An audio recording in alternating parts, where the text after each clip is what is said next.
Madya, Dr. Nur Syamila Zakaria, Pengarah Pusat Jaminan Kualiti UPM selaku Ketua Jawatankuasa Latihan MPQUA sesi 2026-2027 yang berusaha Profesor Madya Teknologis Dr. Wan Zuhainis Saad, Pengarah Pusat Pembangunan dan Kecemerlangan Kepemimpinan Akademik CADe-Lead UPM selaku penceramah jemputan kita pada hari ini. Rakan-rakan dari MPQUA serta hadirin sekalian. Selamat datang ke sesi perkongsian Values Based Education Implementation at UPM.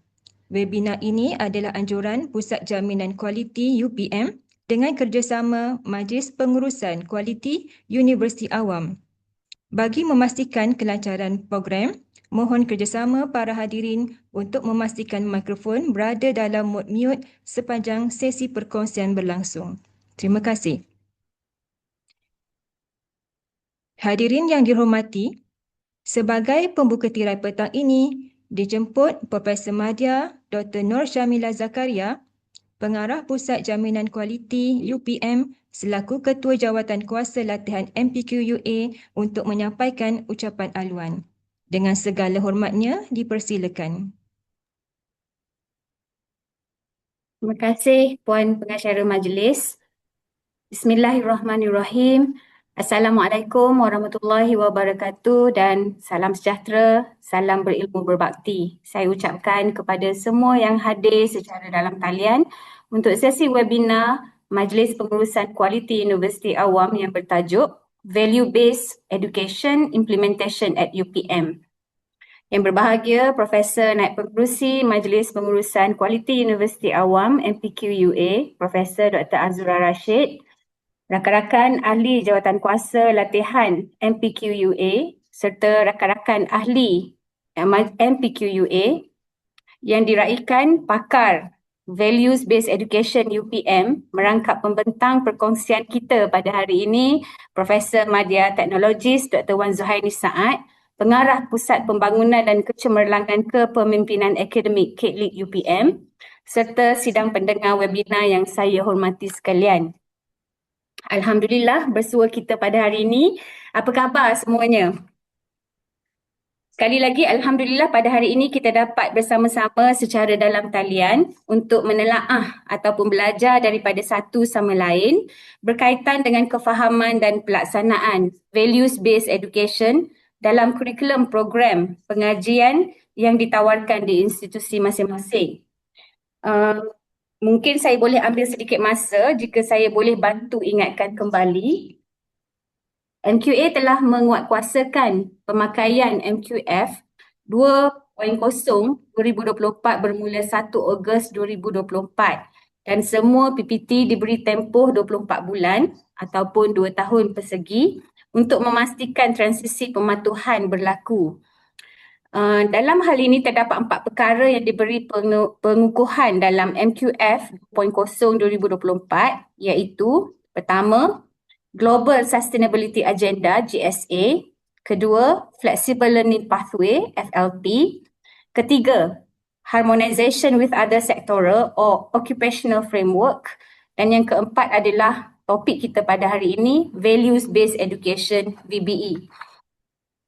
Jika kita masih ingat juga, pada awal tahun garis panduan VBE telah diterbitkan melalui Surat Perkeliling MQA bilangan 2 2026 bertarikh 9 Januari yang lepas, sejajar dengan keperluan MQF 2.0 2024 dan juga falsafah pendidikan kebangsaan.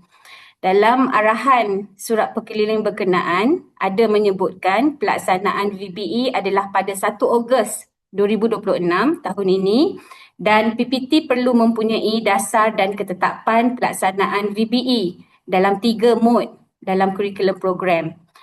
Jadi VBE diterapkan bermula tahun ini, Ogos 2026 dan kitaran lengkap pelaksanaan, pemantauan dan penambahbaikan kualiti berterusan akan dinilai menjelang 2035 kelak. Bermakna kalau kita tengokkan daripada sekarang, sempatlah dalam 1 atau 2 kitaran semakan kurikulum sehingga proses pemantauan dan semakan daripada pihak MQA. Jadi kalau kita ingatkan juga atau kalau kita telitikan, panduan VBE itu sebanyak 138 muka surat.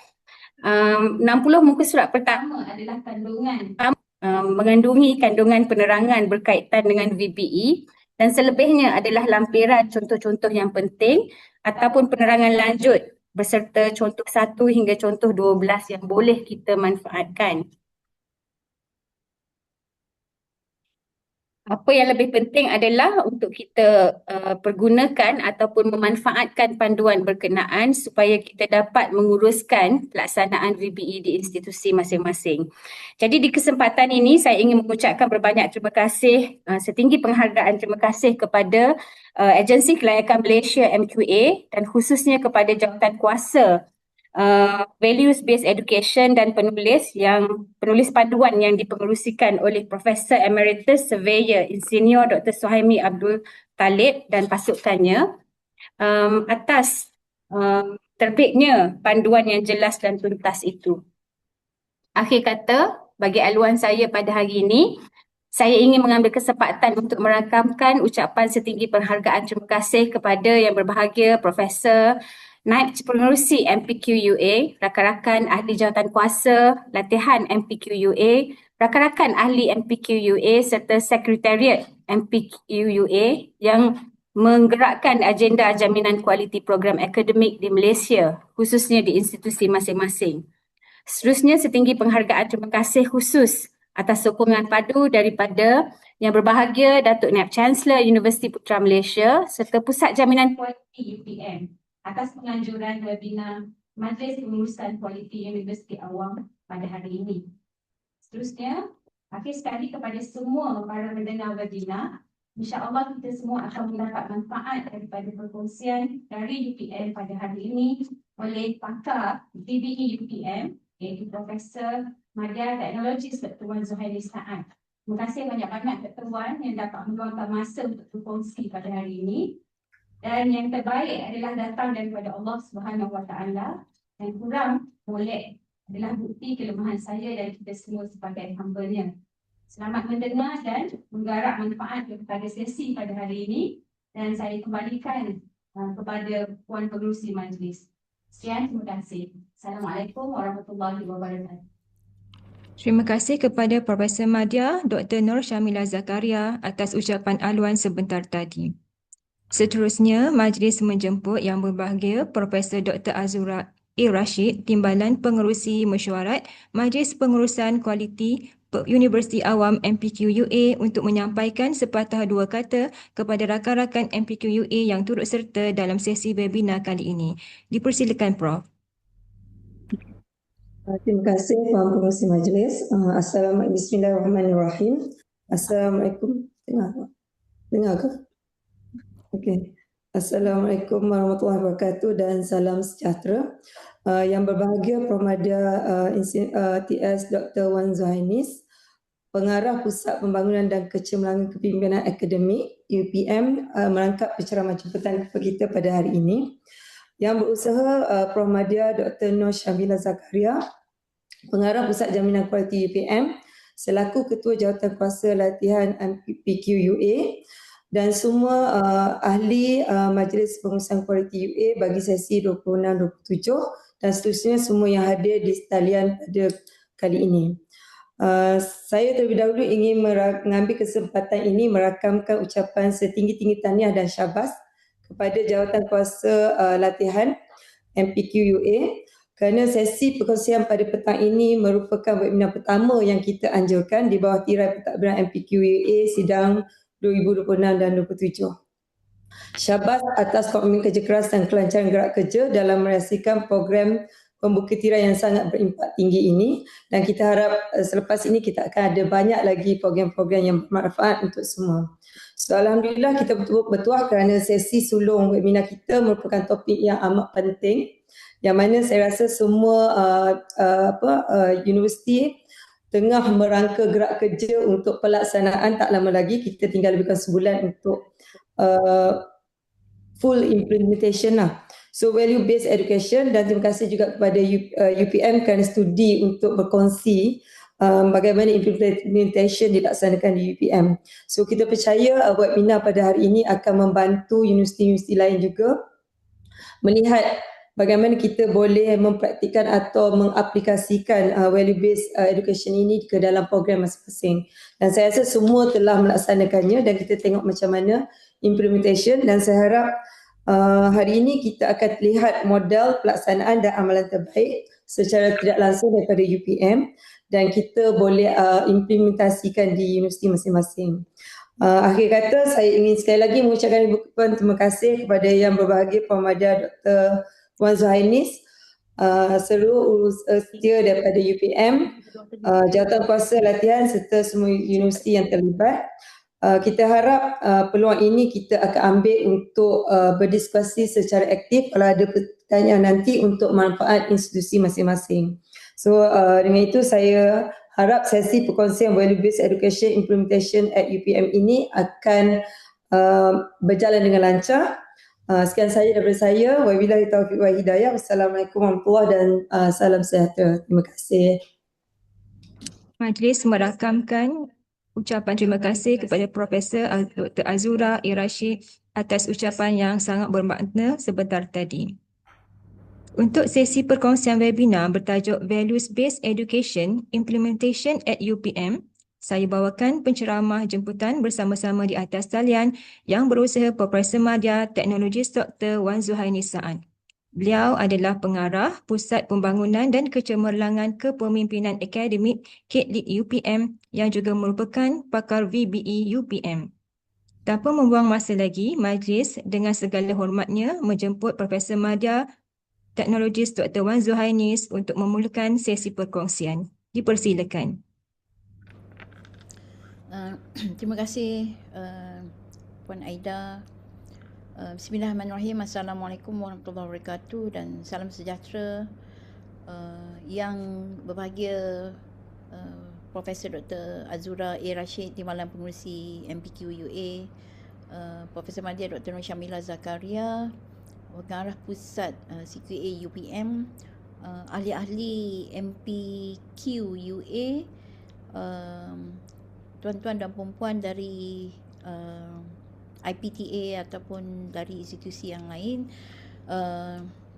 Terlebih dahulu saya ingin mengucapkan berbanyak terima kasih kerana diberi peluang untuk sama-sama berkongsi mengenai values based education dengan tajuk values based education and implementation at UPM. Saya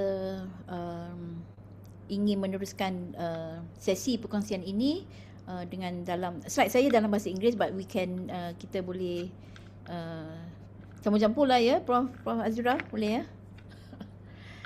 Sebab tajuk dia tu in English, jadi saya sediakan dalam bahasa Inggeris. Boleh Prof, boleh. Okay. Terima kasih. Saya pasti di sini adalah colleagues from other universities juga dan faculty leaders, program coordinators, curriculum committee and all ya, yang sama-sama yang dapat bersama-sama dalam talian Zoom pada hari ini. And I know that many of us are already carrying many responsibility. Ada yang dekat sini pun carrying many hats. Saya sebagai pengurusi magnetik juga ahli kepada MPQ, ahli kepada MEPTA contohnya, dan semua ini terlibat secara langsung dalam bertanggungjawab dalam curriculum review, accreditation, audit preparation, and you know there are so many that our responsibility. So I want to begin by saying that today's conversation on values-based education is not intended to add another heavy layer of work on top of what we already do, kan. The intention is different. So the intention is to help make visible something that all of us has always valued, and something that Malaysian higher education is increasingly asking to demonstrate with evidence. Saya ni bercakap rupanya lupa nak share screen sekejap ya.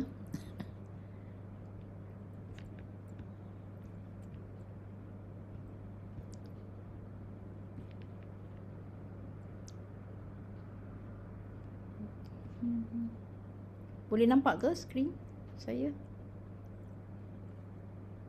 Boleh ke? Boleh nampak. Okay, terima kasih. So, our theme today is values-based education or VBE. Okay, but I would like us to think of it in a very simple term. The question is not how do we add one more value topic into our course. The real question is how do we ensure that our students experience, practice, demonstrate and continue to improve that values that we say are important. So as mentioned tadi by our Pengarah CADe-Lead UPM mengenai keperluan the keperluan yang MQF 2024 yang akan berkuat kuasa pada 1 Ogos 2026, yang mana values based education adalah the first one, values based education. Dan di peringkat UPM kita pun telah membawa kertas Senet untuk mencadangkan penggunaan garis panduan VBE ni merujuk kepada pekeliling daripada MQA. Dan in terms of the based on the MQF definition for UPM, these questions is actually very deeply connected to our core value. And based on MQF guidelines on VBE 2026, VBE is an educational approach that focuses on instilling moral and ethical values and nurturing character, attitude and behavior. I'm reading from the text at page 7 actually of the guideline. It is guided by humanistic, societal and communal values through integrating core values into teaching, learning and institutional culture, okay, so that the values are actively lived. In UPM, with knowledge we serve atau berilmu berbakti. We are not a university that sees knowledge as something isolated from society.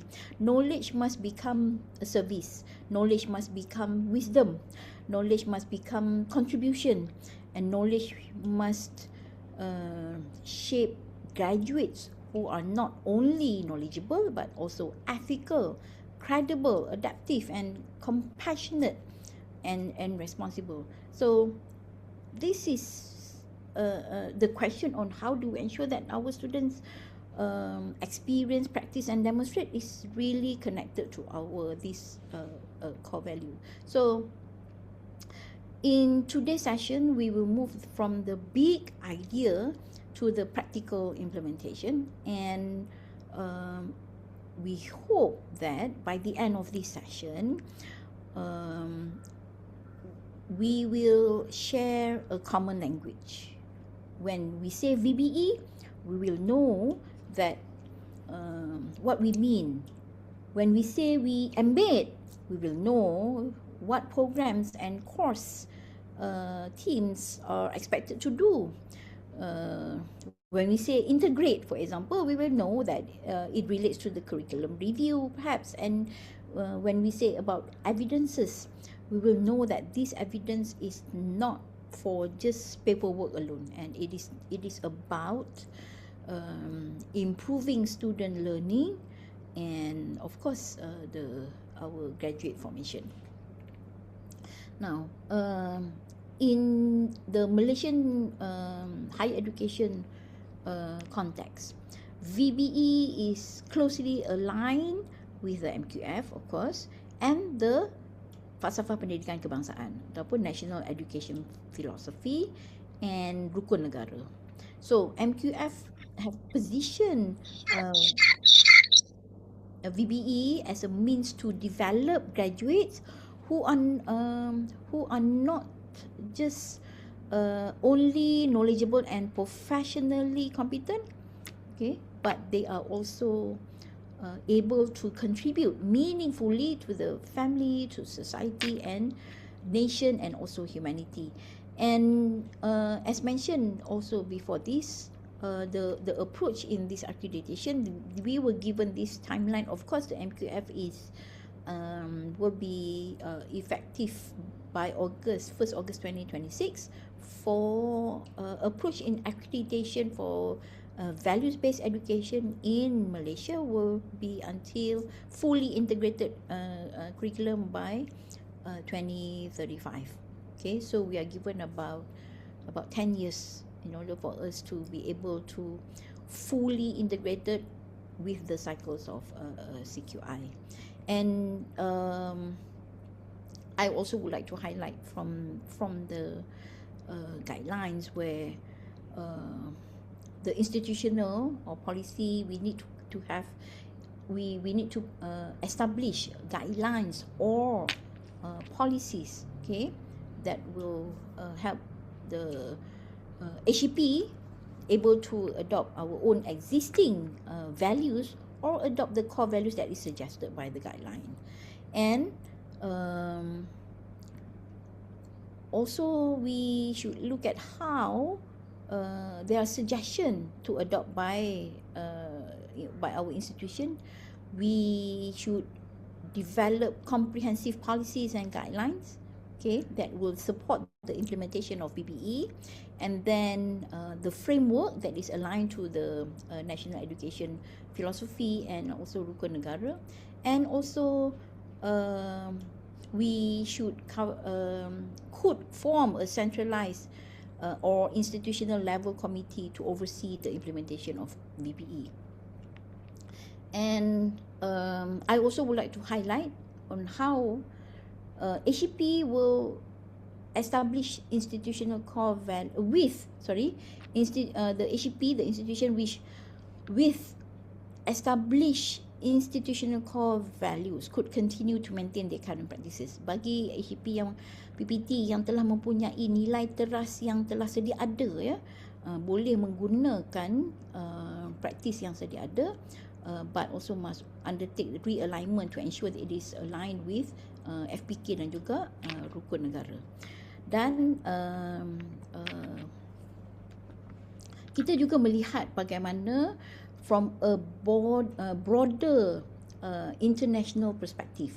For example, UNESCO's Education for Sustainable Development, ESD, also emphasizes that education should equip learners with knowledge, with skill, with attitude and values to make responsible decision, to take responsible action for a sustainable future. So this complements the MQF view because both frameworks, values-based education and education for sustainable development, treat values as competency, living competency for responsible action, and not just an abstract moral slogans.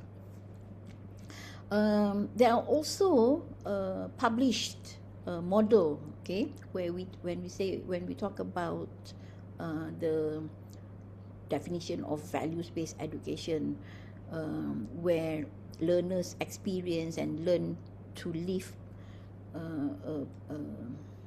positive universal values firsthand. And values-based education internationally also frames VBE as an approach where institutional life and curriculum are underpinned by universal positive human values such as respect, integrity, honesty, and also compassion. And of course, for UPM, values-based education may be defined as an integrated whole institutional approach to education that embeds moral, ethical, humanistic, societal, and communal values into curriculum, pedagogy, assessment, and research, experience, institutional culture. In the context of UPM, this definition should be localized through the university's core value, which is berilmu berbakti, and also the graduate attributes. Our graduate attributes, what we call as jiwa, jati diri, ihsan, wibawa, and adaptive. So how do we move from values to values as slogan? Okay, how do we move from values as slogan to values as a life practice? So this is an important starting point, because every university has values, and every institution has words that it is that they are proud of. We have mission, we have vision, we have vision statement, we have mission statements, we have educational philosophies, matlamat pendidikan, falsafah pendidikan, graduate attribute, nilai teras utama, kita ada strategic plan, we have slogan, we have motto. These are all important, and they give us direction, they give us identity. But values become powerful only when students can experience, okay, when students can experience them in the way we design the learning, the way we interact, the way we assess, and the way we use technology, the way we solve real problems, and how we serve the society. So the core question for us today is this: how do we ensure that our graduates are not only knowledgeable, but also ethical, credible, adaptive, and committed to serving the society? Please note that the question did not say how do we teach students to define values.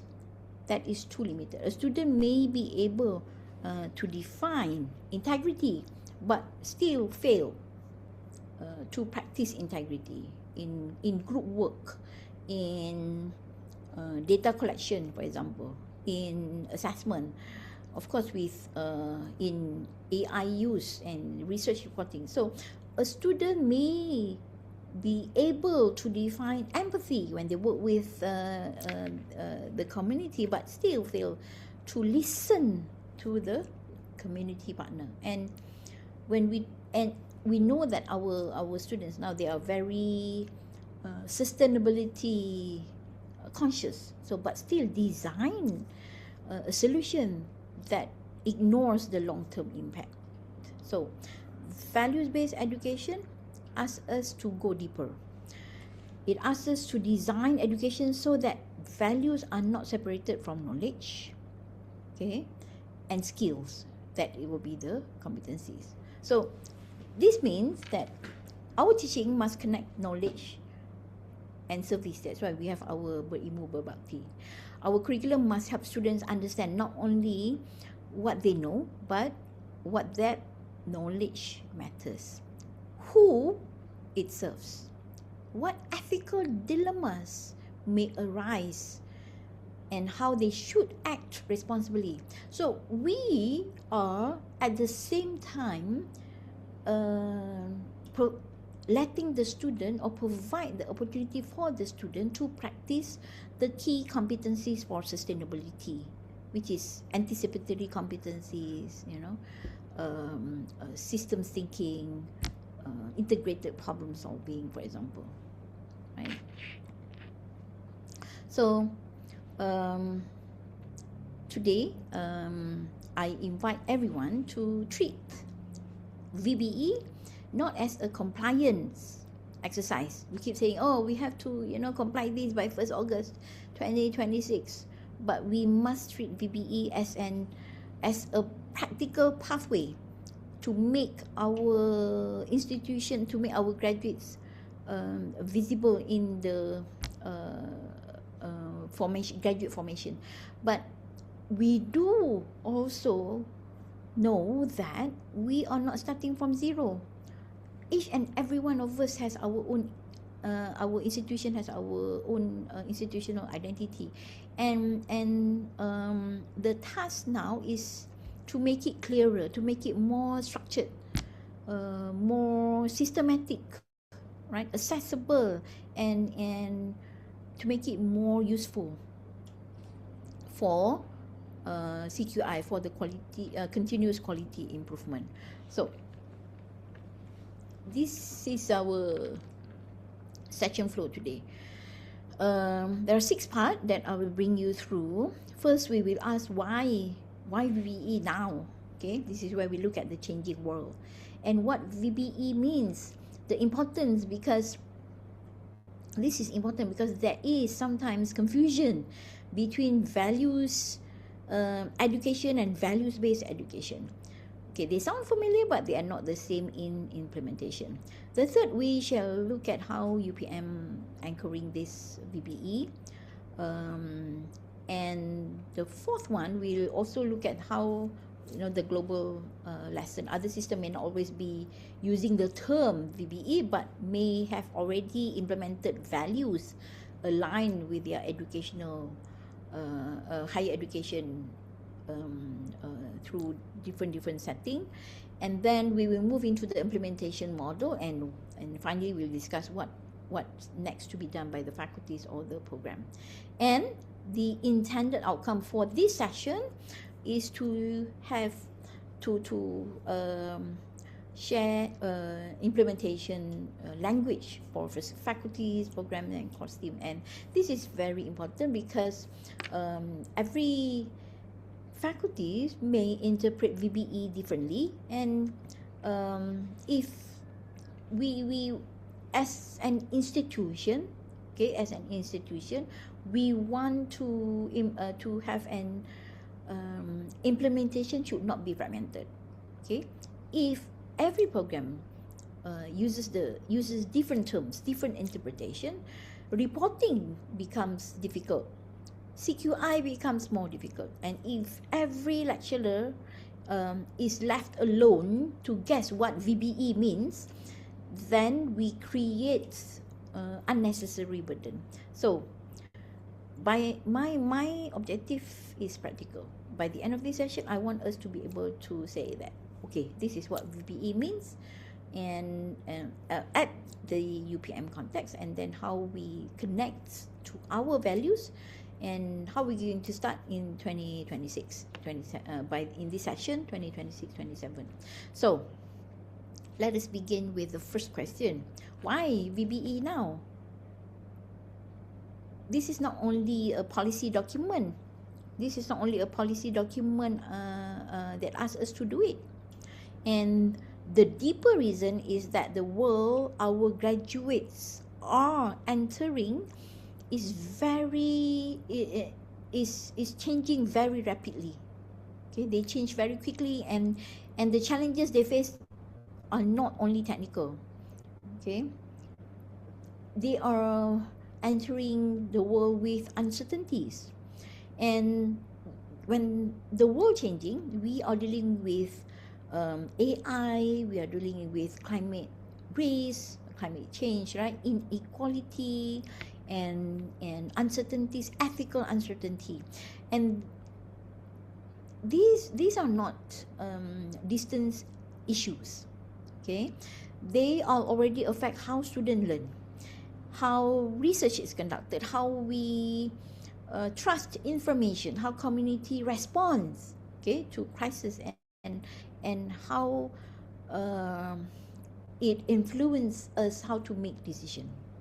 And of course, like AI can help students learn, draft, analyze, and explore ideas, but it also raises questions of honesty, authorship bias, privacy, accountability, and over-dependence. If we only teach students technical context without values, then they may have tools.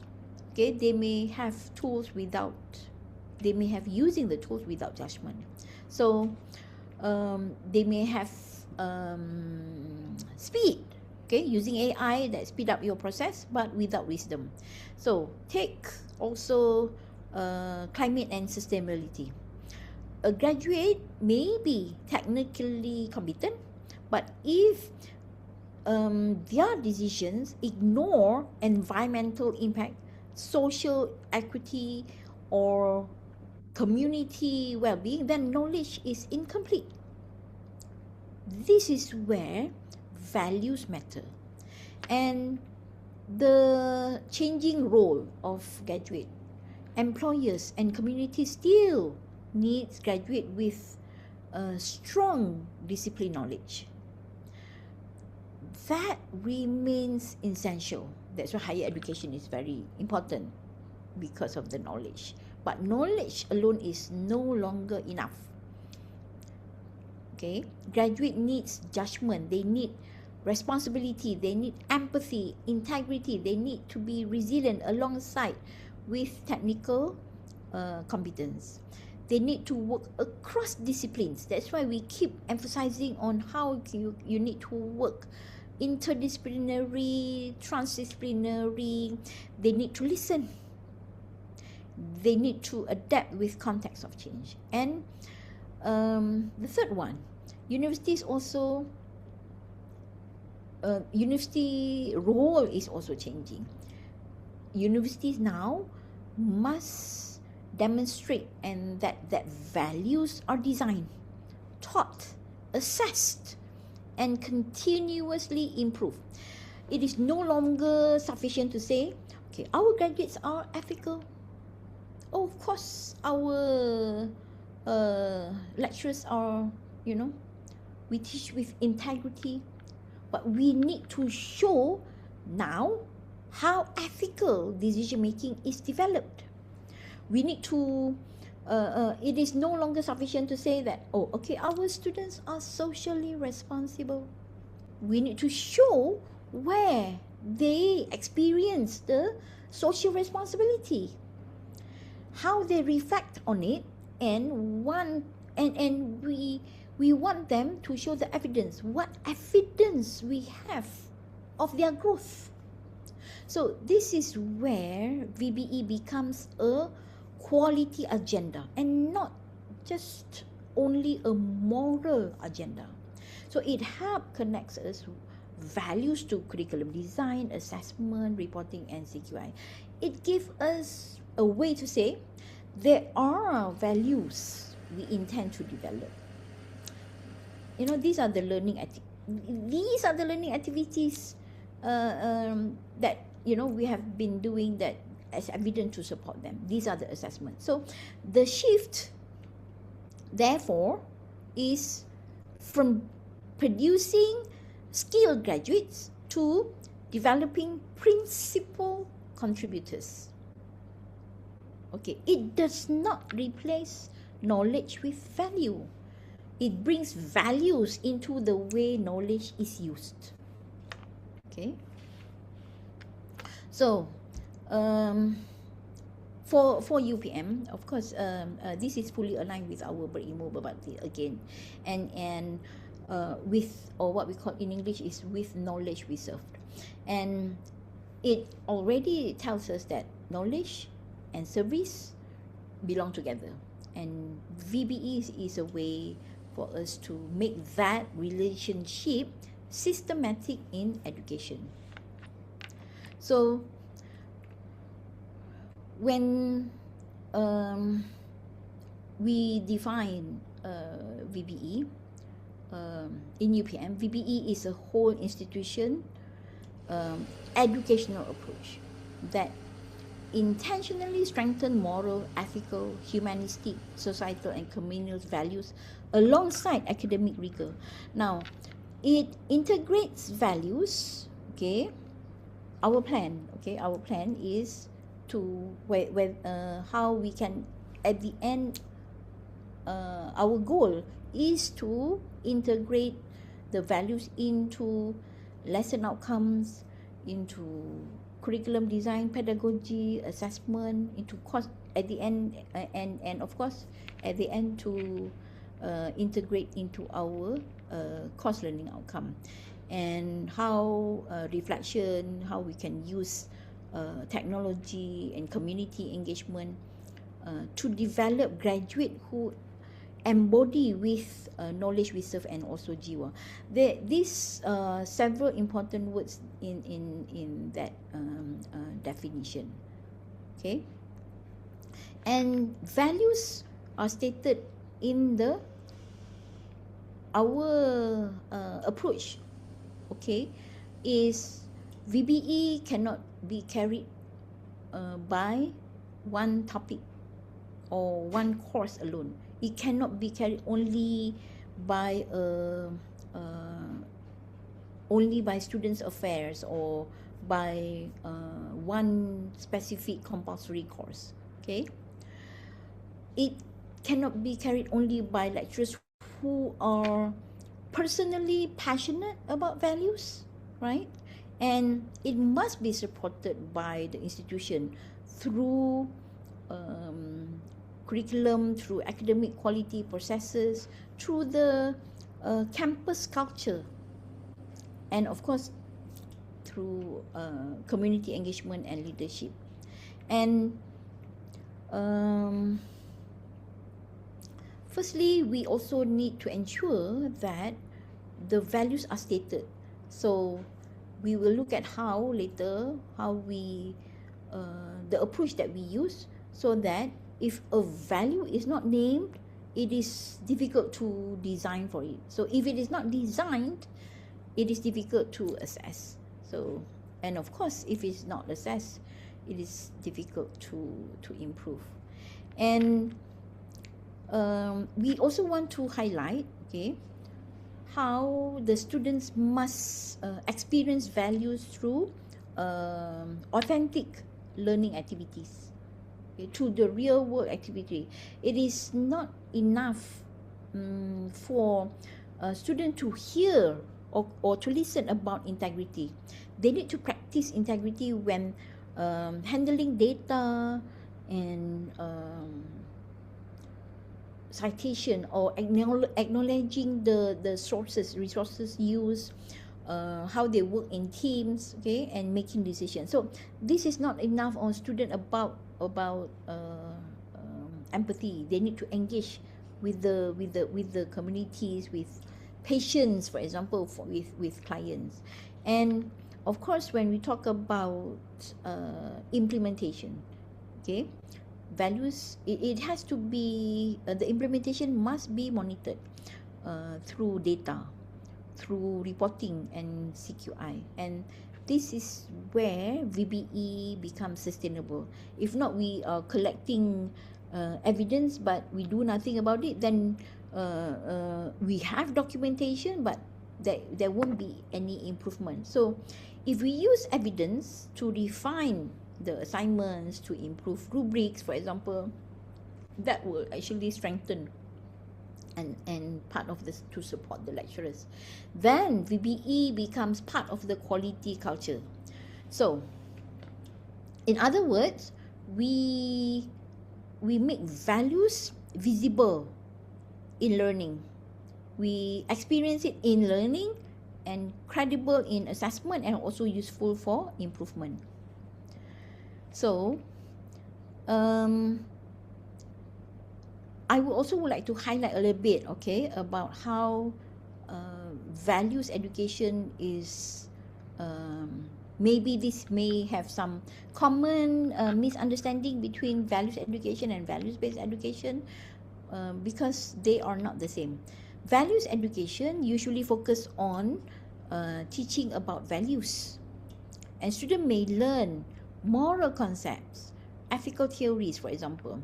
This is useful, of course, and awareness matters, and they need concepts. But values-based education goes further. It's beyond the concept. It focuses on living through values. It asks how values are embedded in the learning environment, and how it is related. What is the relationship in feedback in institutional culture? So, for example, suppose we want to develop integrity. Okay, in a values education approach, we may give a lecture on integrity. We may define integrity. We may ask students to discuss why integrity matters. That is good. But it is not enough.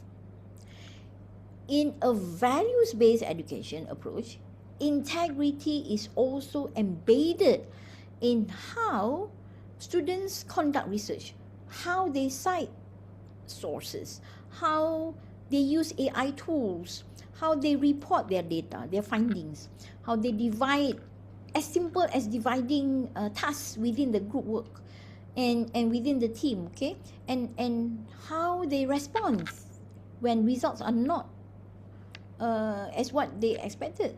So we may include an integrity statement in the assignment. We may ask students to submit a process log, for example. We may also get them to assess. We may also assess ethical decision making in the form using rubric, right? We may give feedback and we seek for identifying identifying weak practices. So that is the difference. One teaches about values, the other design learning through values. Okay, so values education may be a separate topic or subject, but values-based education is embedded in ethos, in relationship, in culture. Assessment is also different. Values education may be knowledge-based. Values-based education requires reflection, behavior, requires feedbacks, portfolios, for example. So this does not mean that we are judging students as good or bad people.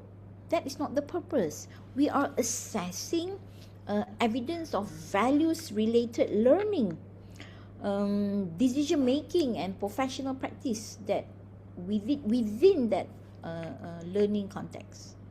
Okay.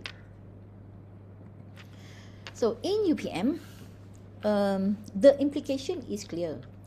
Values education is useful for awareness. Values-based education is required for with knowledge we serve to become the practice.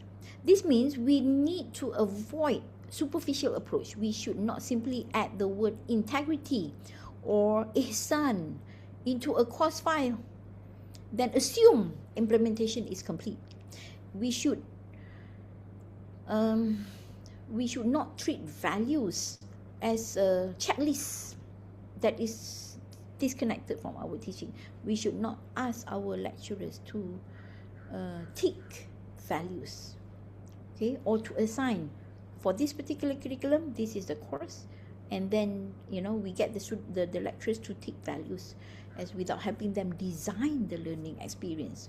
So the key point here is VBE requires design, requires culture, evidence, and continuous improvement. Okay, I would like to emphasize that again. So design means we need to plan values into outcomes, tasks, and assessment. And culture means we model and reinforce values into the learning environment. Evidence means we can show that our students did what they did and what they learned. And of course, the continuous improvement means we use those evidence to improve the course, the program, and the students' experience. So if for UPM, VBE must be built through UPM identity. We are not saying that, because even earlier when I showed you the how in the guideline also emphasize those HPs with existing core values. Okay, we are not copying values from other institutions. We are not importing a framework without context. Our starting point is with knowledge we serve, or berilmu berbakti, which is actually the center, and this connects the knowledge with contribution. And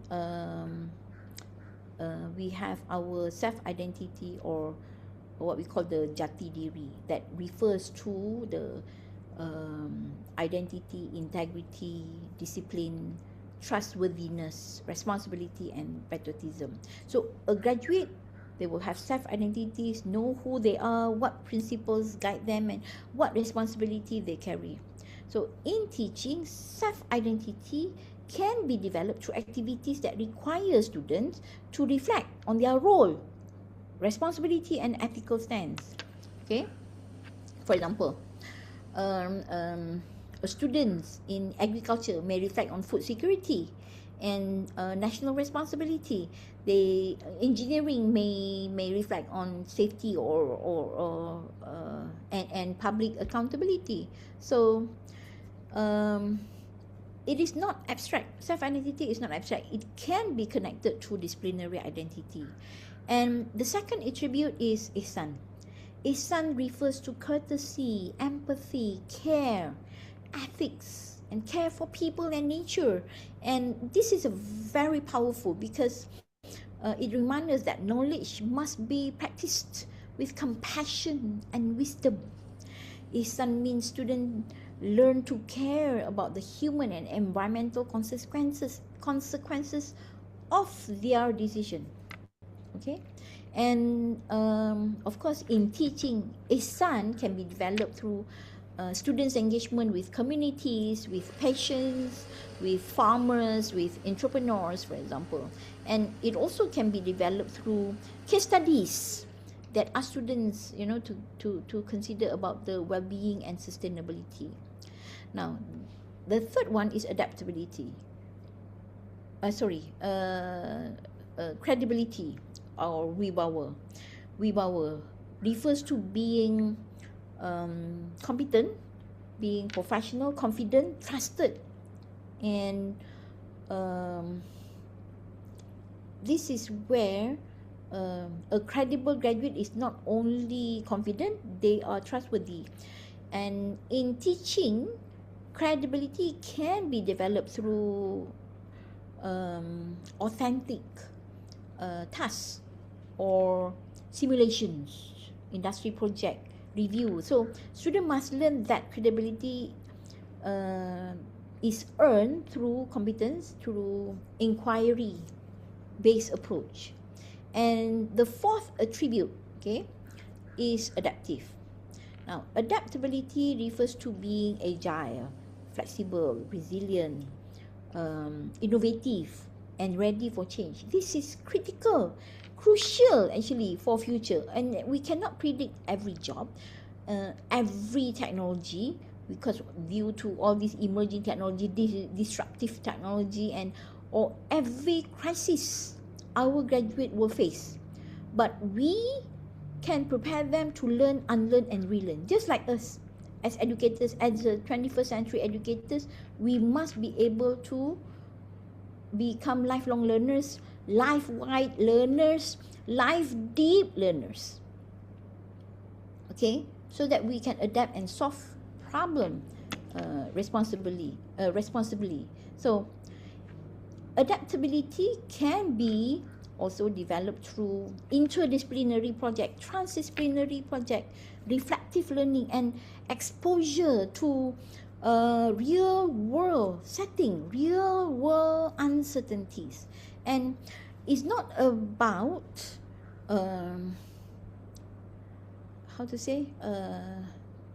it's not simply, it is not about simply changing quickly. It's about changing wisely while holding on to values.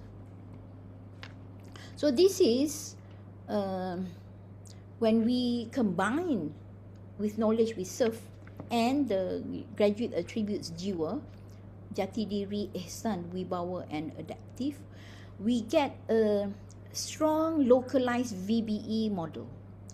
Knowledge gives depth, service gives purpose, self-identity gives principle, ihsan gives care, credibility gives trust, and adaptability gives future readiness.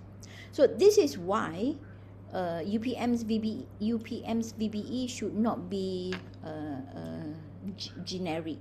I believe it should not be generic.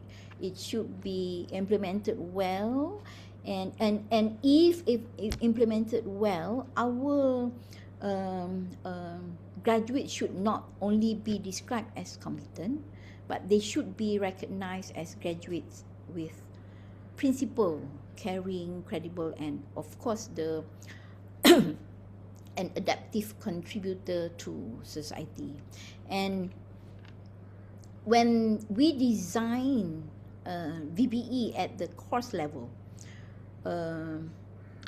I would like us to ask, which part of the attribute in this activity that we are developing?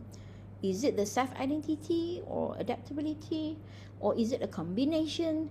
So this simple question will help us to translate the big value into actual teaching and learning practice, right?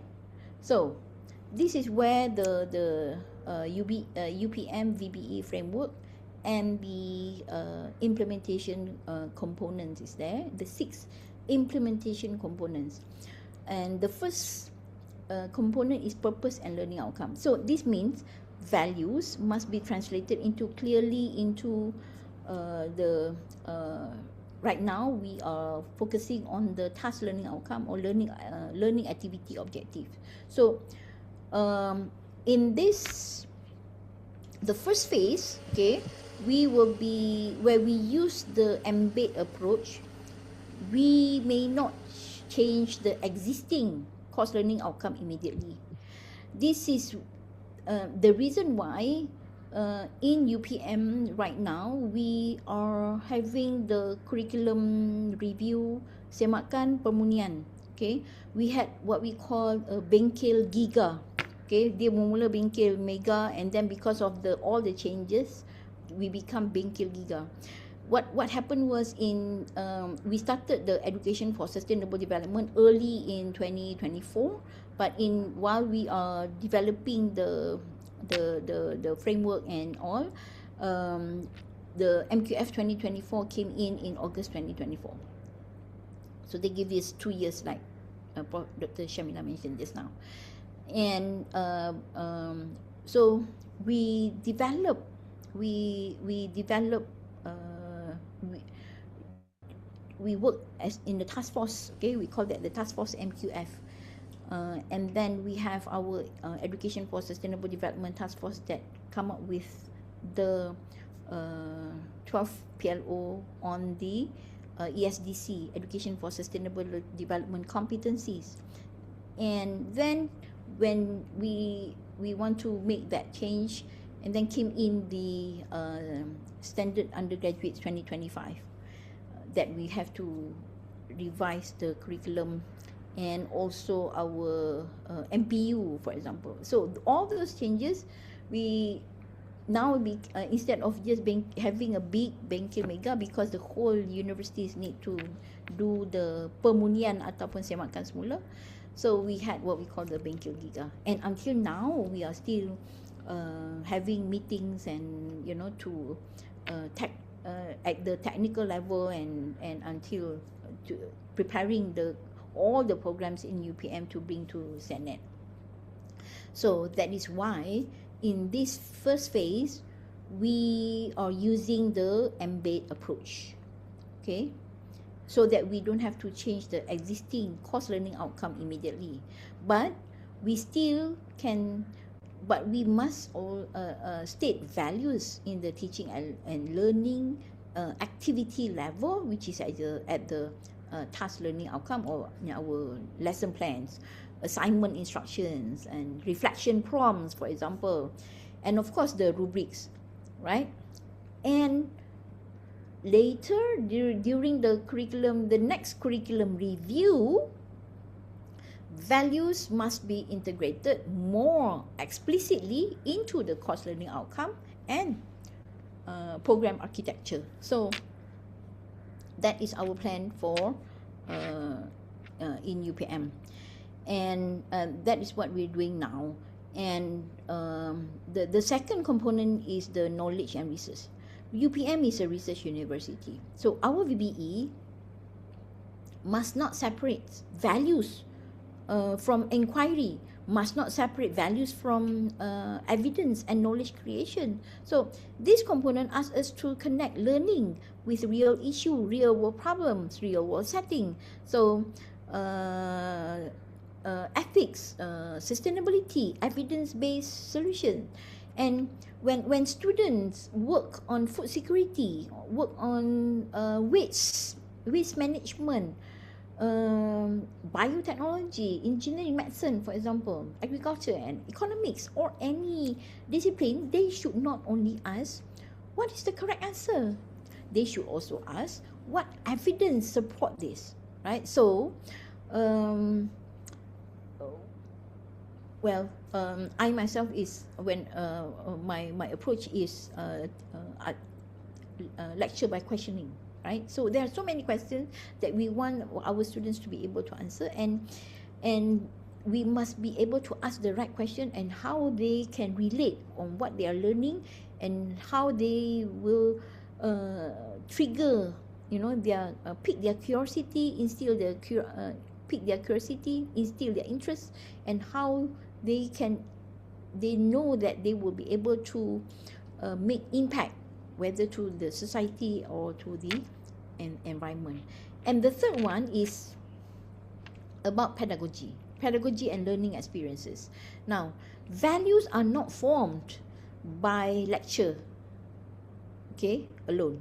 And students need meaningful and collaborative, inquiry-based it has to be student-centered learning. Now, they need opportunities to practice values through projects, to case study, to PBL, POBL, gamification, field work, industry-linked tasks, for example. And pedagogy is where values become experiences, right? And the fourth component is assessment and reflection. This is crucial. Values need to be assessed through authentic assessment and through reflection or feedback. Again, this does not mean that we label students morally. It means we assess evidence of values-related learning. Did students show responsibility in decision making? Did they demonstrate professionalism? Did they consider the community needs, for example? Did they reflect honestly on the limitations or challenges?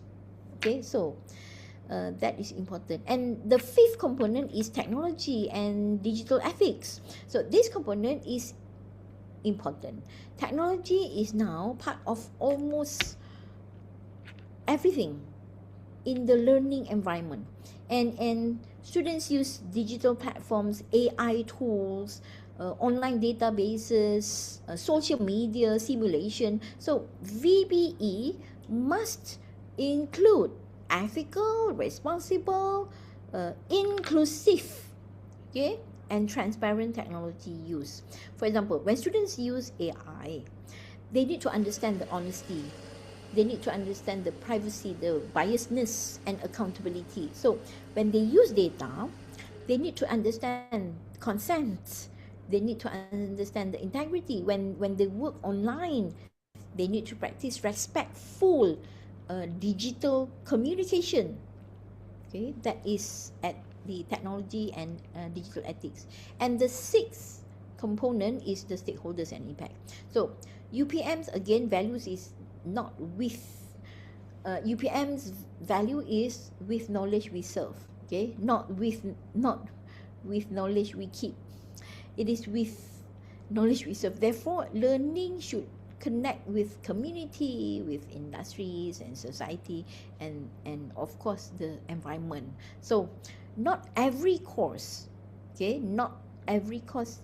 need a big or large community project, but over the duration of study, students should encounter learning that helps them to see how knowledge contributes to real needs.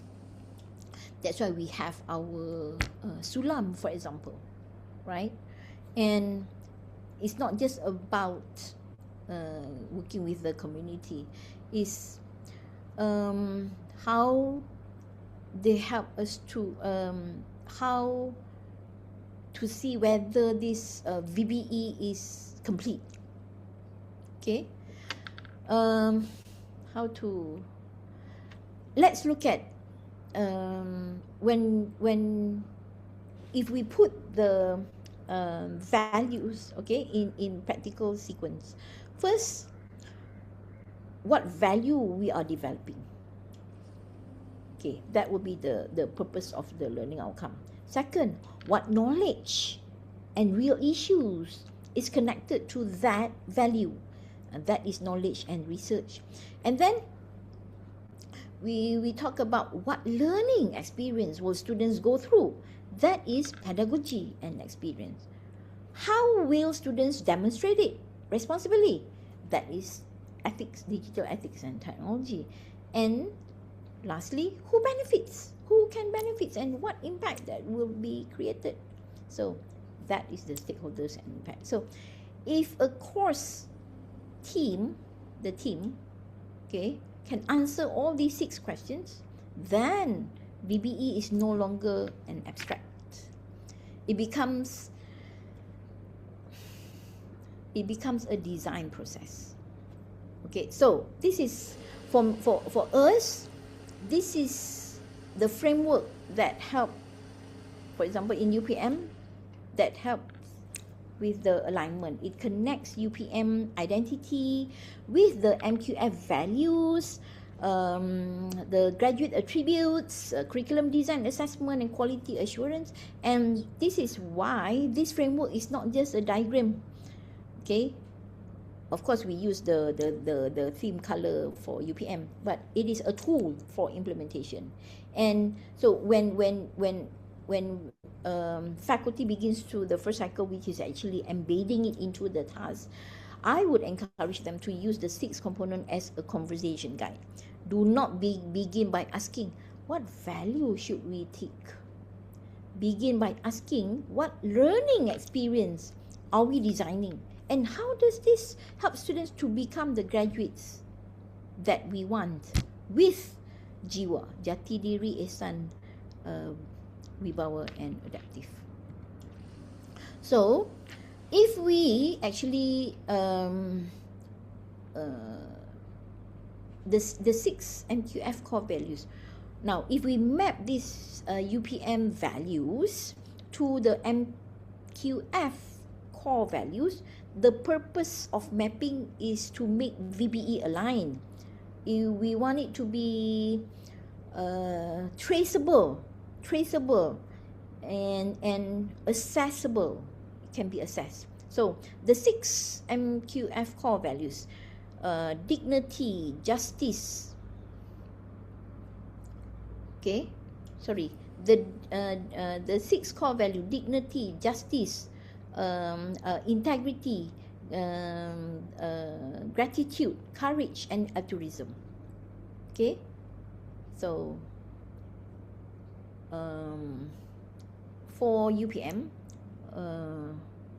we serve with knowledge. We have 2 dimensions, knowledge and service. So service, knowledge actually maps strongly to integrity, dignity and courage, right?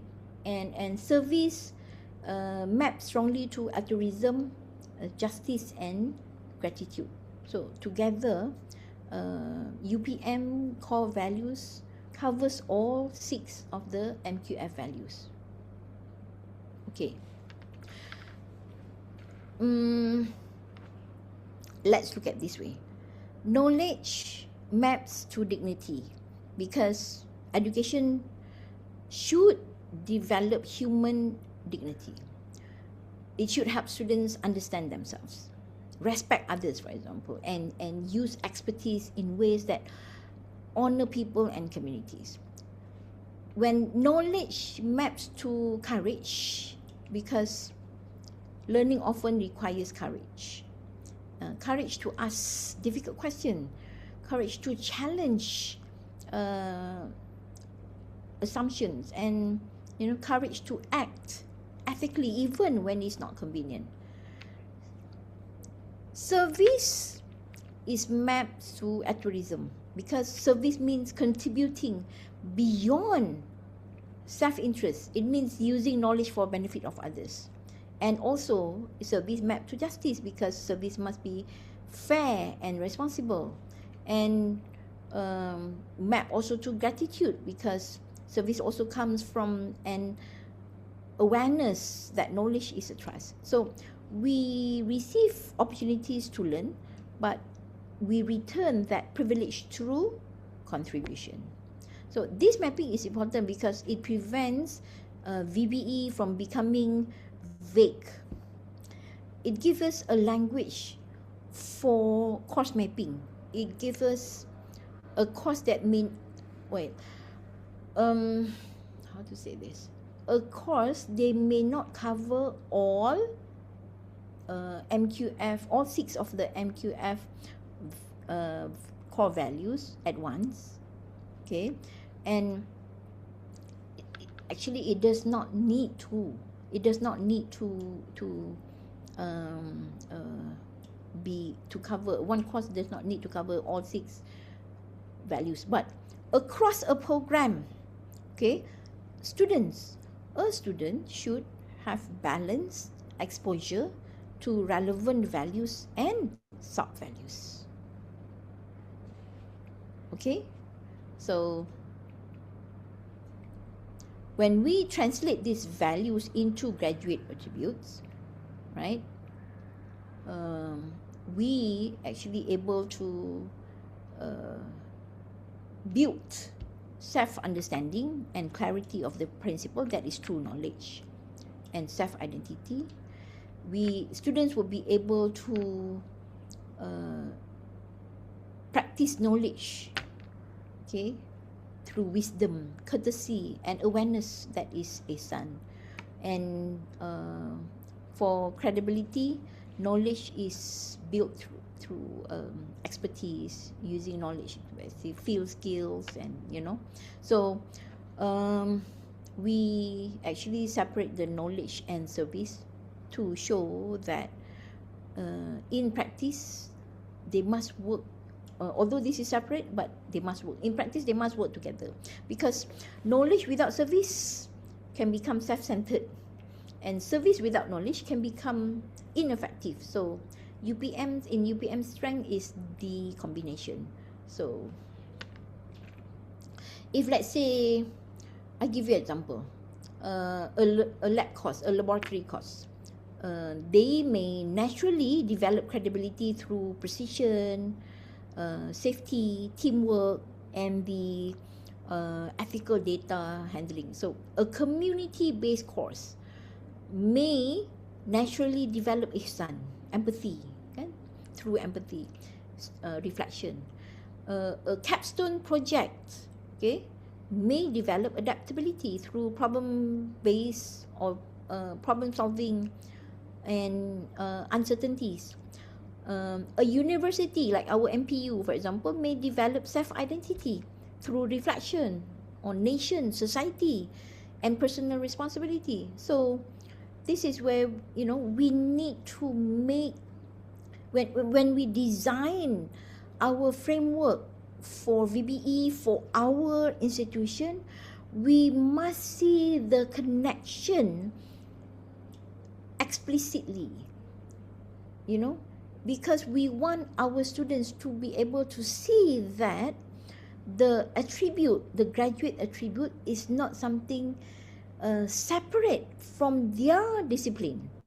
It has to become part of how they become professionals. Okay, that is what how we need to embody this in our institutional culture. Okay, so we also did look at some of the international benchmarking, and the important point here is that there are many systems that may not use the exact term like VBE, values-based education, but they implement values that is aligned to their higher education in a different ways. For example, in the United Kingdom, especially education for sustainable curriculum framing, the useful lesson here is the sustainability, future thinking, and values in action. And of course, that is why in our MQF 2024, we have values-based education, we have flexible learning pathway, and then we have the global sustainability agenda. So ESD reminds us that education should prepare students for the uncertainties to address complex challenges, and it also reminds us that values must lead to action, not only awareness. You see, that's why in UPM we have this explicitly highlighting the 8 key competencies for education in sustainable development in one program learning outcome. And the second lens is when we look at United States, particularly in rubric-based assessment. So the useful lesson that we have in using authentic or rubric-based assessment, because they are authentic. The use of authentic evidence, portfolios, and values rubric. So this is relevant because VBE need assessment tools, and if we want to assess ethical reasoning, for example, civic engagement, or even what do you call that, intercultural, global citizenship, intercultural competence, right? So we need rubrics that describe these evidence, and of course it will actually help us to be more values more accessible. And if we look at also Europe, especially in the civic and inclusive learning, they use lesson like democracy, inclusion, and student voice and diversity. So that will actually contribute to common good. And in Australia, especially the term that they use in values-based education, the approaches that they use is what they call as the whole institution approaches, where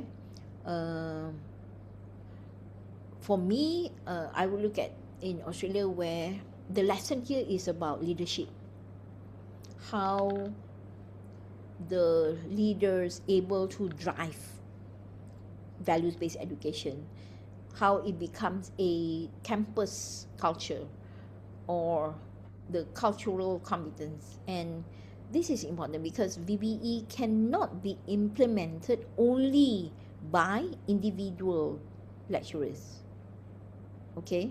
And it has to be supported by the institutional systems, leadership, staff, development, and of course the policies. And if we look at the Global South, particularly community impact models, okay, UPM lesson here is service learning, okay, social innovation, and local problem solving. This is it's very relevant to us as our identity is to service. Many universities in the Global South, they demonstrate values through community engagement, local innovation, and also social responsibility. But we do not actually copy one model. We should build a hybrid model that grounded in one your own identity, right? We can learn from this international system, but we must not lose our own context. And of course, we align with, as we mentioned just now, based on the FPK and also Rukun Negara, right? So, the structure that we are now positioning is the combined structure, sustainability assessment and inclusion and cultural and impact it has to be aligned with the national expectation, and of course with the clear mapping, reporting and evidence. Okay. So our roadmap in UPM for the implementation, phase 1 is to embed.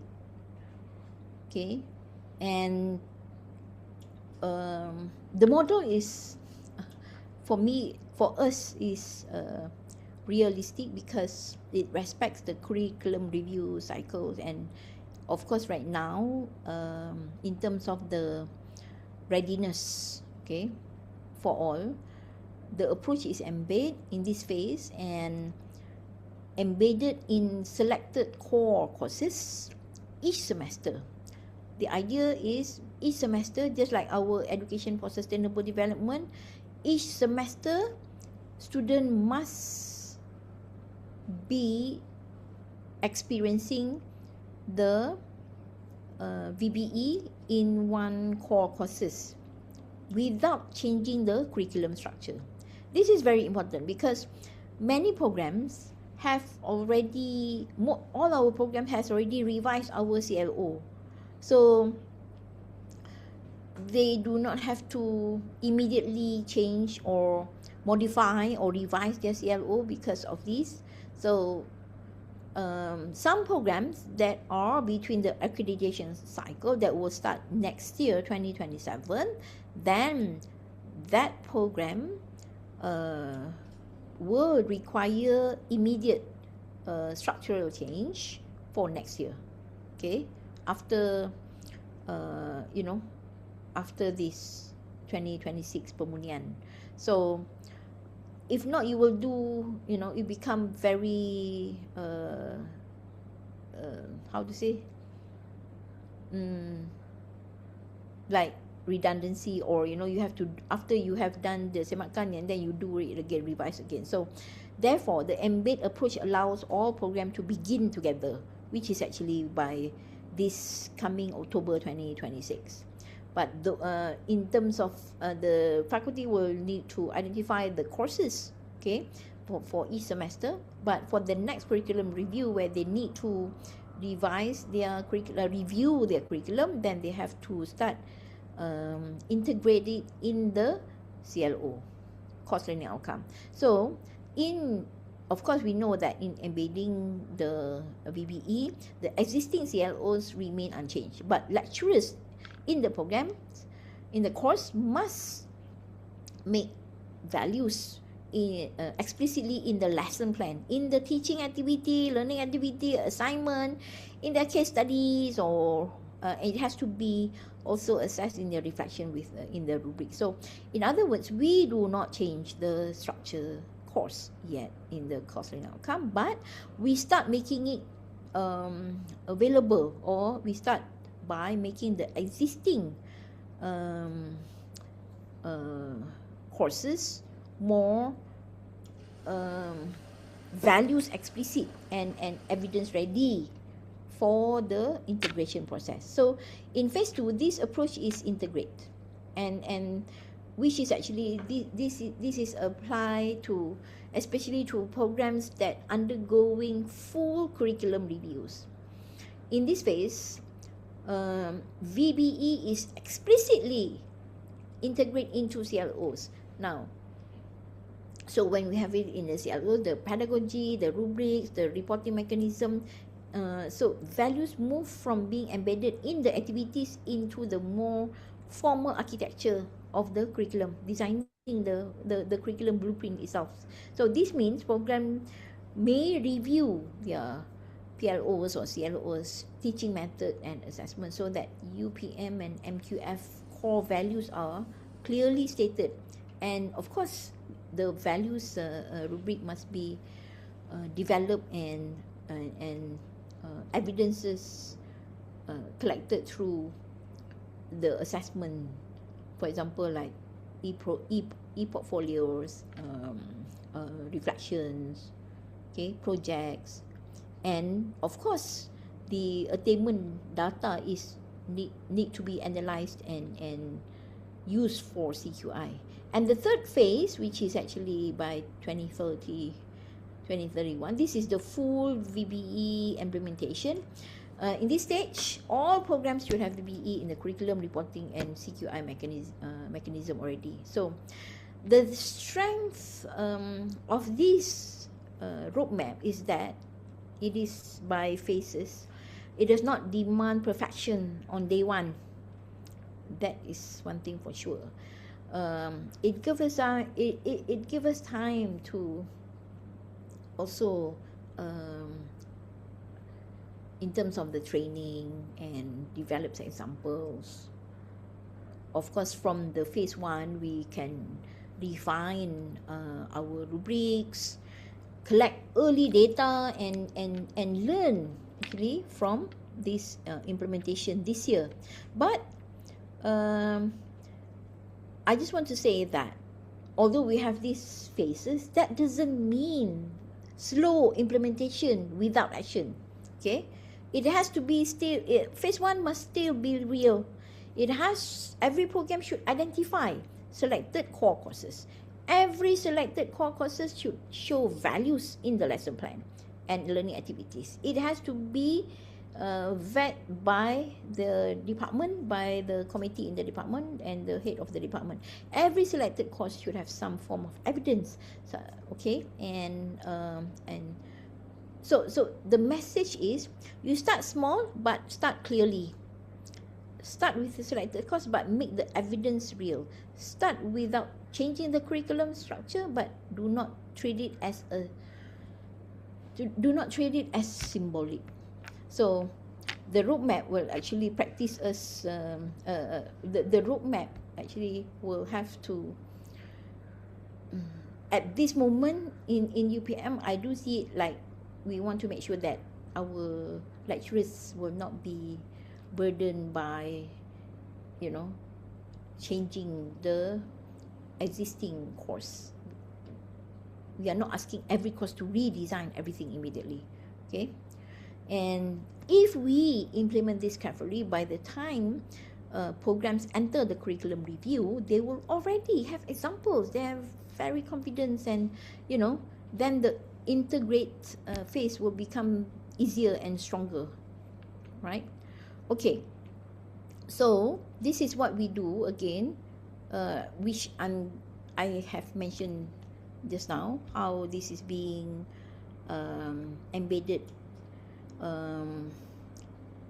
Select only at least one course each semester, and then this is the starting point, because each program should identify core courses where values can be naturally embedded. Well, we know that we are now practicing values, but now we want it to be more structured, documented, right? And I do believe that the selected course should not be random. It should be a course where students already do activities that can show values, and then there are so many other some may even use the existing courses that already embed with ESD. So there is a paper published in 2025, I think, on VBE SD, Values-Based Education for Sustainable Development. Okay, we actually discussed it earlier also about this, but then if you actually just choose those already embedded with the 8 keys competencies of ESD, we may have the same lecturers doing the same thing. They are the only one who's going to do to assess values, and they're going to do the ESD, but we leave it to the faculty, to the program owner. So we also need the lecturers to state the values or the sub-values. Remember, we have sub-values, not just our target is only, you know, to choose the more options in the sub values. So this is where we make values explicit. For example, a course, they may state that a particular assignment will have develop integrity or credibility that will through ethical handling of data. And another course may state that a community project develop ihsan, okay, and tourism. So it has to be stated in the task learning outcome. And then design. So of course, design assignment, cases, and all this does not always require new assignment. You can use existing assignment that can be improved. If student already have a group project, then or case study, we can add ethical dilemma question. If student already have a community project, we can add reflection on empathy, for example, justice. Okay, so assessment using before this we have been using rubrics, right? Now we perhaps have to have more in terms of the of course it has to be appropriate to the activity. If the activity is a simulation, for example, a rubric may assess professionalism or ethical reasoning. If the activity is community based, community feedback may be included, right? And peer feedback can provide evidence of teamwork and respect, which is also the sub values of from the 6 core values of MQF, right?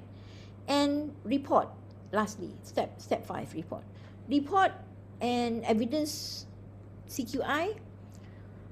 We develop a simple template. So the reporting should be direct but meaningful. We need to know which course was selected with which values that you are targeting, what activity was used, what assessment or what evidence was collected, and what students have demonstrated, and what improvement action. That's it. So the most important line is that we do not add work unnecessarily, and we make existing learning activities values explicit and evidence ready. So this is the spirit of this at this phase 1, because we are not asking the lecturers to create separate VBE assignment for every course. We are asking them to look at what they already have and ask themselves what values are already present but invisible. You see, that is what is happening now. The values are there but cannot be seen. How can we make them clearer? How can students reflect on them? How can we assess them lightly but credibly? Okay, so that is at phase 1.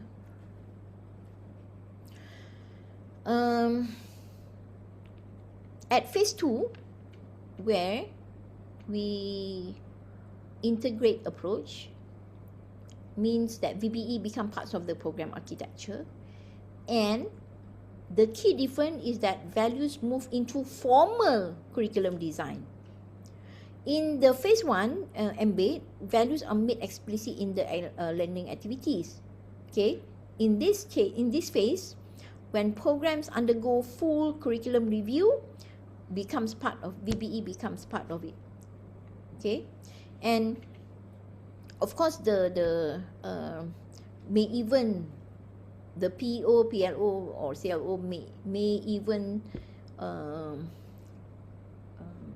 state the values, make it explicit. So, but this does not mean that every CLO must become a values CLO. Okay, and it means that the team, the program review team, must the program owner must review the outcomes and decide where values should be clearly reflected. For example, professional ethics, sustainability, for example, or integrity may be expressed in outcomes where appropriate. Second, pedagogy. It has to be integrate require that authentic, reflective, and community or industry learning, industry linked learning. So this means that teaching methods should support values development. A values outcome cannot be achieved through passive delivery alone. And the third is assessment. So of course, again, this is rubrics, evidence, and moderation. Okay, this is important credibility. Rubrics have described the level of the performance. Moderation will help ensure that consistent interpretation across the team. And of course, if the values assessment is too vague, the lecturer will feel uncertain, and the students will not understand the expectations, right? And in this integrate phase, attainment data should be reviewed for CQI through reporting. So this makes the VBE part of quality improvement. So if, for example, peer feedback shows recurring issues in accountability, the program may strengthen the teamwork scaffolding. So, in other words, integrate means VBE become parts of the architecture, program architecture, and not only in the classroom activities. Should be visible in the curriculum document, mapping, matrices, and all. Okay. Okay.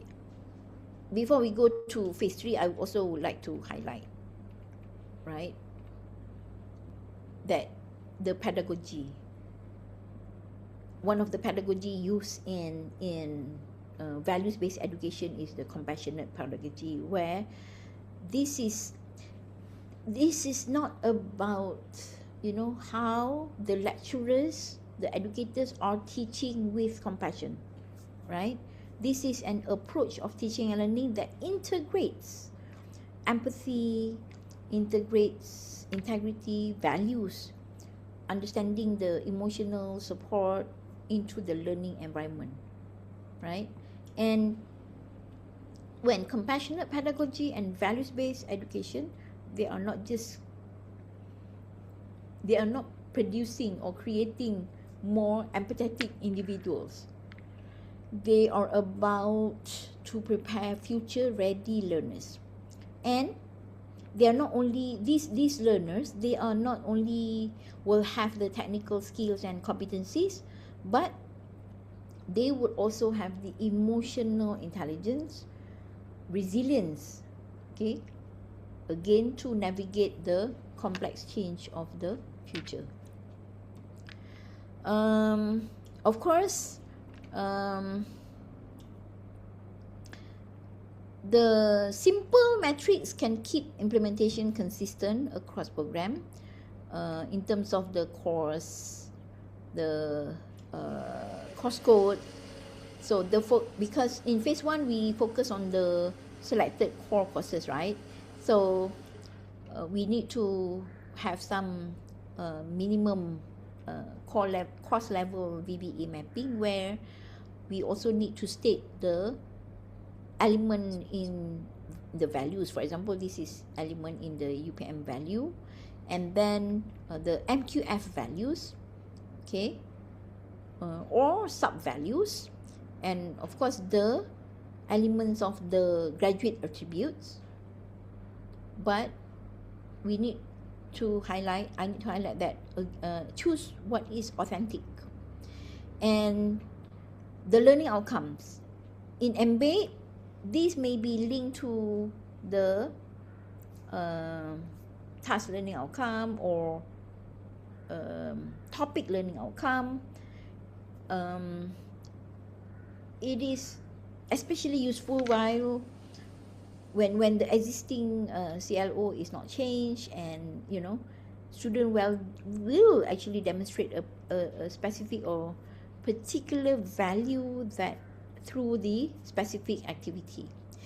And the sixth element in the course level VBE mapping is activity and evidence. So this is where we identify the case, the project, the CQI feedback or CQI evidence. And this will actually help what do we want to focus on, okay? What cause, what value, what attribute, right? Okay, again, I think this one I would like to highlight on the, in designing, okay, in designing our VBE, the metrics that we use, the templates that we use should not become a burden. It should become a thinking tool. If the course owner cannot complete the mapping, the metrics clearly, it may mean that the selected activity is not yet well designed for VBE. So we hope that the template should be useful to give feedback, and it helps to improve before implementation become confusing. And the principle is very clear. Values are assessed through action, through evidence, through reflection, and that give impact. So rubrics and reflections can help to assess behavior, and e-portfolio allow evidence, okay, how the graduate attribute are developed over time, and feedbacks also include that includes peer, community. So these are all powerful because values are often relational. A student may think that they work well in team, but feedback may reveal whether they were accountable or cooperative. So students may think that a project helped the community, but the community feedback may reveal that it is not truly relevant or respectful. So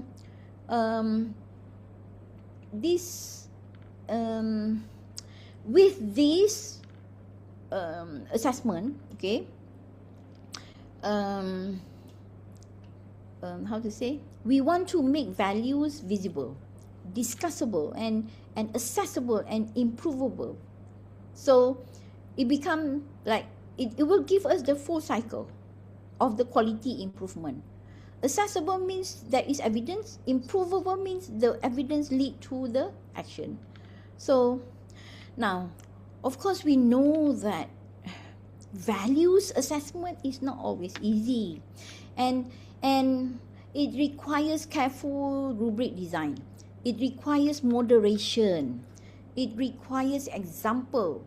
Okay, so that is why the concept, when we design the framework, the implementation process, we also need to highlight how these the support from the institutional support through training to even samples, case studies that help the sample, even a sample rubric sample will be very to make things much easier. Okay, but always remember that difficulty should not stop us, because we already assess complex things. We have, we assess critical thinking. We are now going to assess the key competencies of sustainability. We assess problem solving. So values can also be assessed if we define the context, describe observable evidence, and use reflection appropriately. Okay, so the idea is, do not start with a large complicated instrument. Okay, start with one or two values related criteria in an existing rubric. Add a short reflection prompt, and then when you collect the evidence, you will be able to analyze and discuss what worked and then improve that in the next cycle. So that would be a more meaningful start.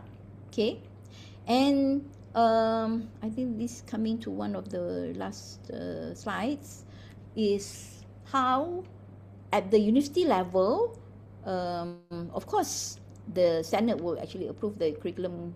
The Senate or the University Curriculum Committee will provide the approval for policy, and then, you know, in UPM we have our, when this was brought to the Senate by CQA, and then the tasks were given to me, the CADe-Lead, and we established a task force, okay, a task force, and we come up with all this framework together, and you know,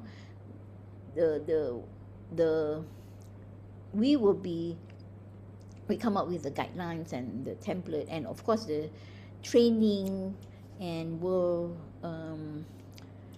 look at how reporting can be done and what will be the dashboard, for example. So this is all important because implementation needs support.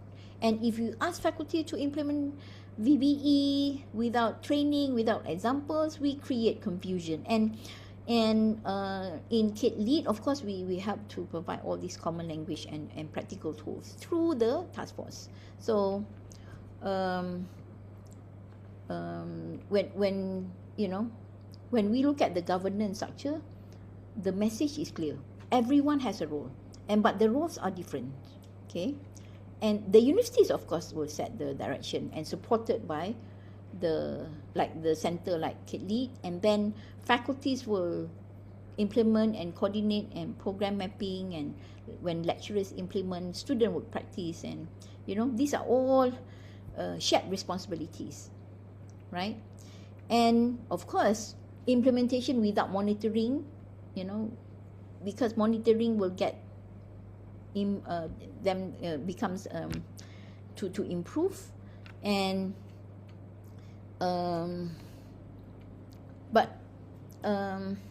monitoring must be intelligent, because we should not reduce VBE to counting documents only.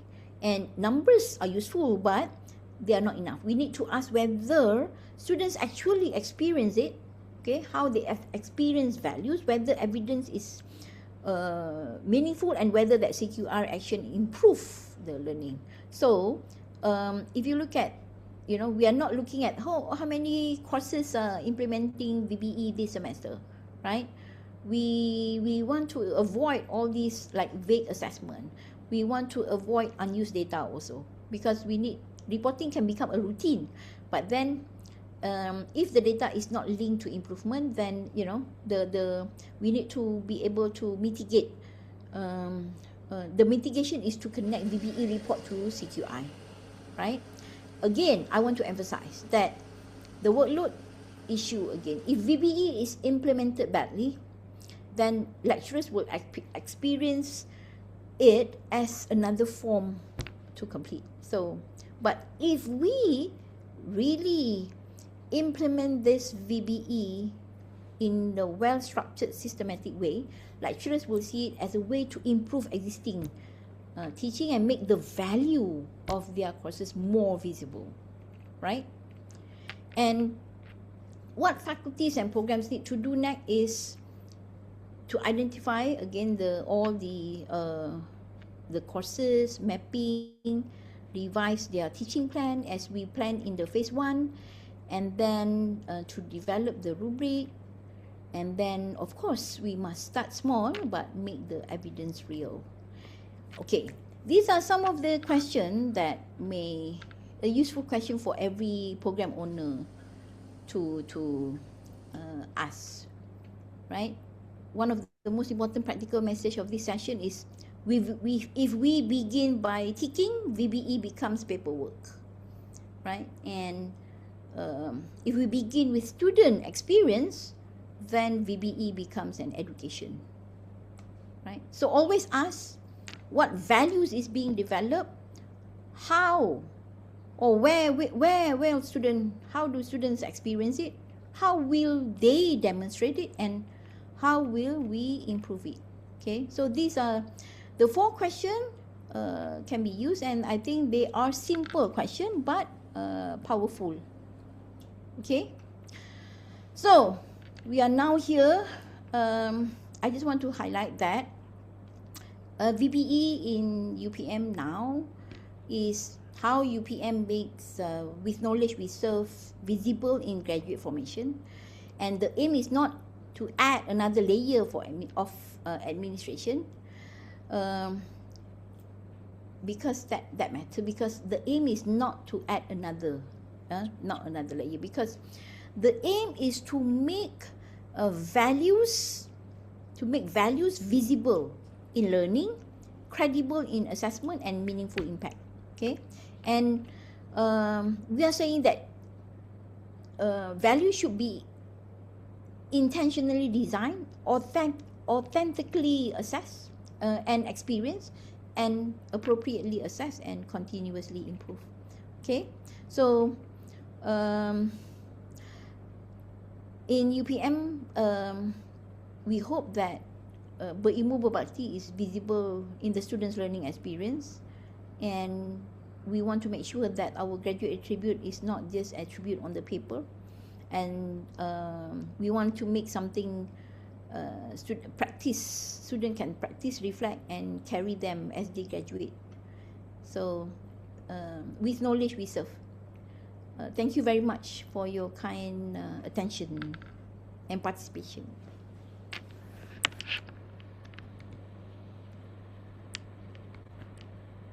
Begitulah tadi perkongsian yang amat padat dan berinformasi daripada Profesor Madya, Teknologis Dr. Wan Zuhainis. Baiklah, kita ada terima beberapa soalan di chat box. Saya akan bacakan ya, Doktor. Sila. Soalan pertama, is implementing VBE comes in form of effective domain on course learning outcomes? Okay. I think we have sorry, I just want to my laptop is battery. Okay, we have also discussed it in, we have a lengthy discussion about this. How do we select courses? Of course, the easiest way is to select all the courses that has already been embedded with the PLO 11, which is actually the ethics and professionalism. Okay, but we had a few options earlier, but in UPM, after all the discussion, debating and all, so we say, okay, we are not just going to select all the courses with only those with the ethics and professionalism, because values, with all the sub-values, there are so many sub-values in the guideline also, it can be cut across any course, any discipline. So it should not just be from the courses with the affective domain. But we also want to leave it to the program owner, because we know, there are some programs that all their courses are embedded with affective domains, but there are programs where their courses, they are only about like 30% with affective domain. So you may want to use that, if you think that you just want to choose all the courses with affective domain. Okay. Seterusnya, what teaching strategies are most effective for embedding VBE in engineering and technical education? Okay, so you can actually use, the approach is still the same, inquiry-based learning, problem solving. When we the approach, if problem-based learning, for example, if we refer to the program design of Excel, experiential learning and competency-based education, using if the program is actually, for example, like real research,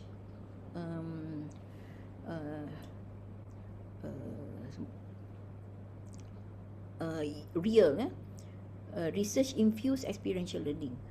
The pedagogical approach is inquiry-based learning, or you want to use problem-based learning or case study.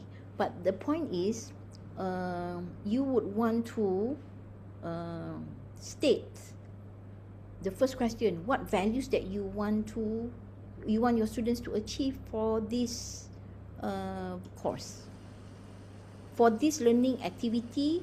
What values that you want your student to acquire? What values that you want your students to achieve, to develop, for example. So in engineering, I would, we're going to teach all the same, but we also want to highlight how through in terms of social responsibility, for example, social responsibility, not just because of the involve the community, but how their decision making can impact the community. So in technical programs like engineering or built environment, you want to assess or what the values, to identify what values that are most relevant to your graduate attribute. Integrity, handling the data, credibility. I think that is also very important in terms of the engineering program, because they need to ensure that the professional ethics component is there. Okay, seterusnya soalan ketiga. While UPM emphasizes holistic education and graduate attributes, Malaysian polytechnics focus heavily on technical and vocational competencies. How can Polytechnic Malaysia effectively integrate VBE without compromising industry relevant skills training? Okay, thank you for the question. I think in my sharing just now, I mentioned about how industry-linked courses also very important, where it may be industry courses, or it may be laboratory courses or community engagement, but it has to be, how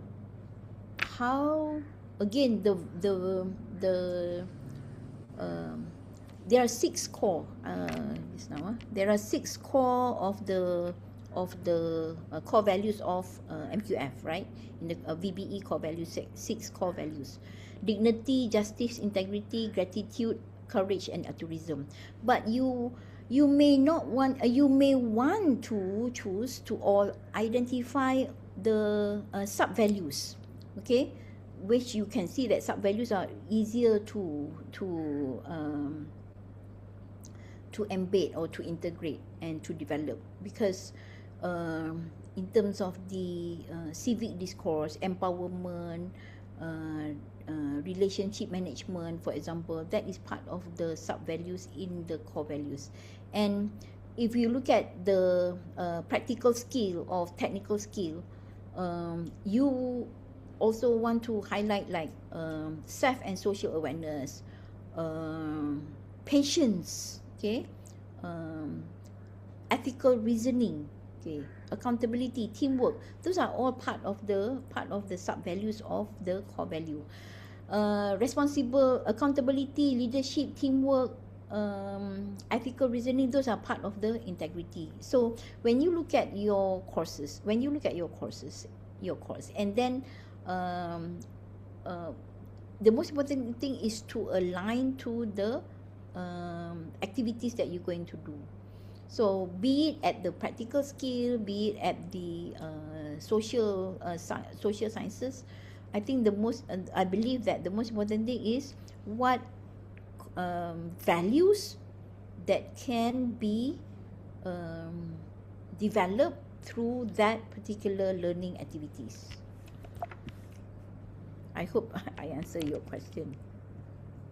Soalan terakhir.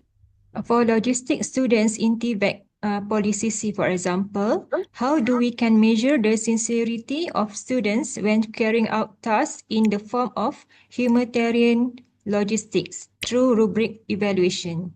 More towards programs like CSR or refugee security missions or etc. for the VBE altruism element. Susah soalan tu. Okay, now I do believe that, you know, to measure values like this, we do not measure the students. We do not try to measure the students' inner morality directly. We measure the observable behavior, or in terms of the professional conduct, right? So if we TVET, for example, it's not a polytechnic college communities in terms of we are not TVET is not only about technical skill, you know, it's about developing the abilities, knowledge, values, attitude for decent work, for social contribution. So if we with the values-based education guideline, we want to produce graduates who are professionally competent and ethically sound. So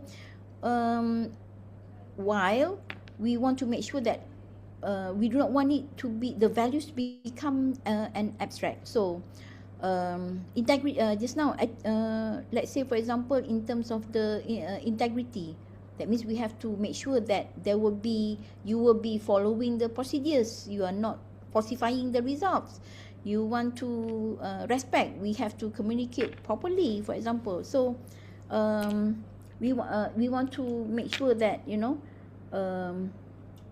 the values and the behavior can be observed and assessed. It can also be assessed through e-portfolio, to the logbook also you can assess. These people from the industry, they become supervisors, for example. The supervision evaluation, how they are being conducted in the workplace, and their attitude also can use that as part of the assessment. Team contribution and respect, that will be through the peer assessment. And of course, in terms of if you involve involve the community or the service project, the social responsibility, empathy and the feedback from the community will be part of the assessment. So you can even have a rubric that will just, you know, they will not just highlighting on the not just marks, but you have level, you know, whether weak, satisfactory, and excellent.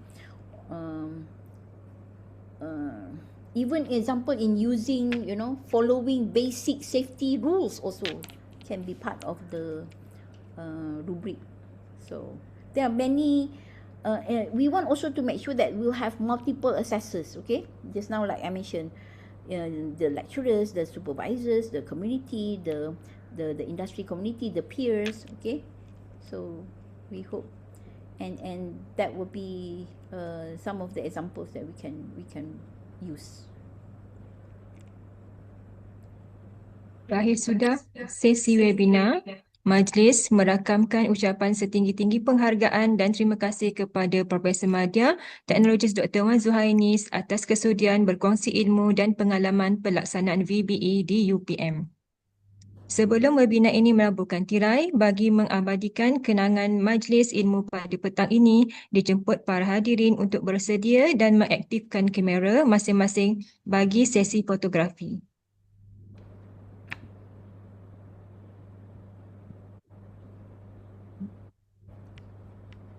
Sesi pertama, 1, 2, 3, senyum. 1, 2, 3, senyum. Seterusnya, 1, 2, 3, senyum.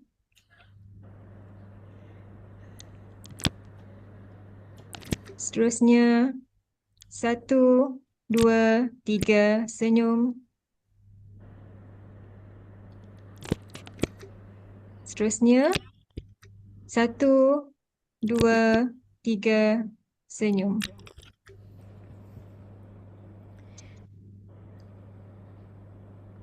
Baiklah, hadirin diminta untuk mengimbas kod QR yang sedang dipaparkan di skrin atau melalui pautan borang kehadiran yang telah disediakan oleh pihak urusetia di ruangan chat box. Untuk makluman hadirin, rakaman webinar ini akan dikongsikan melalui YouTube channel Pusat Pembangunan dan Kecemerlangan Kepimpinan Akademik CADe-Lead UPM. Jangan lupa untuk melayari saluran tersebut untuk rujukan semula. Dengan berakhirnya sesi fotografi itu tadi, maka tibalah kita ke penghujung program. Di kesempatan ini, pihak penganjur memohon maaf atas segala kekurangan sepanjang mengendalikan webinar berlangsung. Terima kasih juga tidak terhingga untuk sokongan dan kerjasama semua dalam menjayakan webinar pada kali ini. Sehingga bertemu kembali.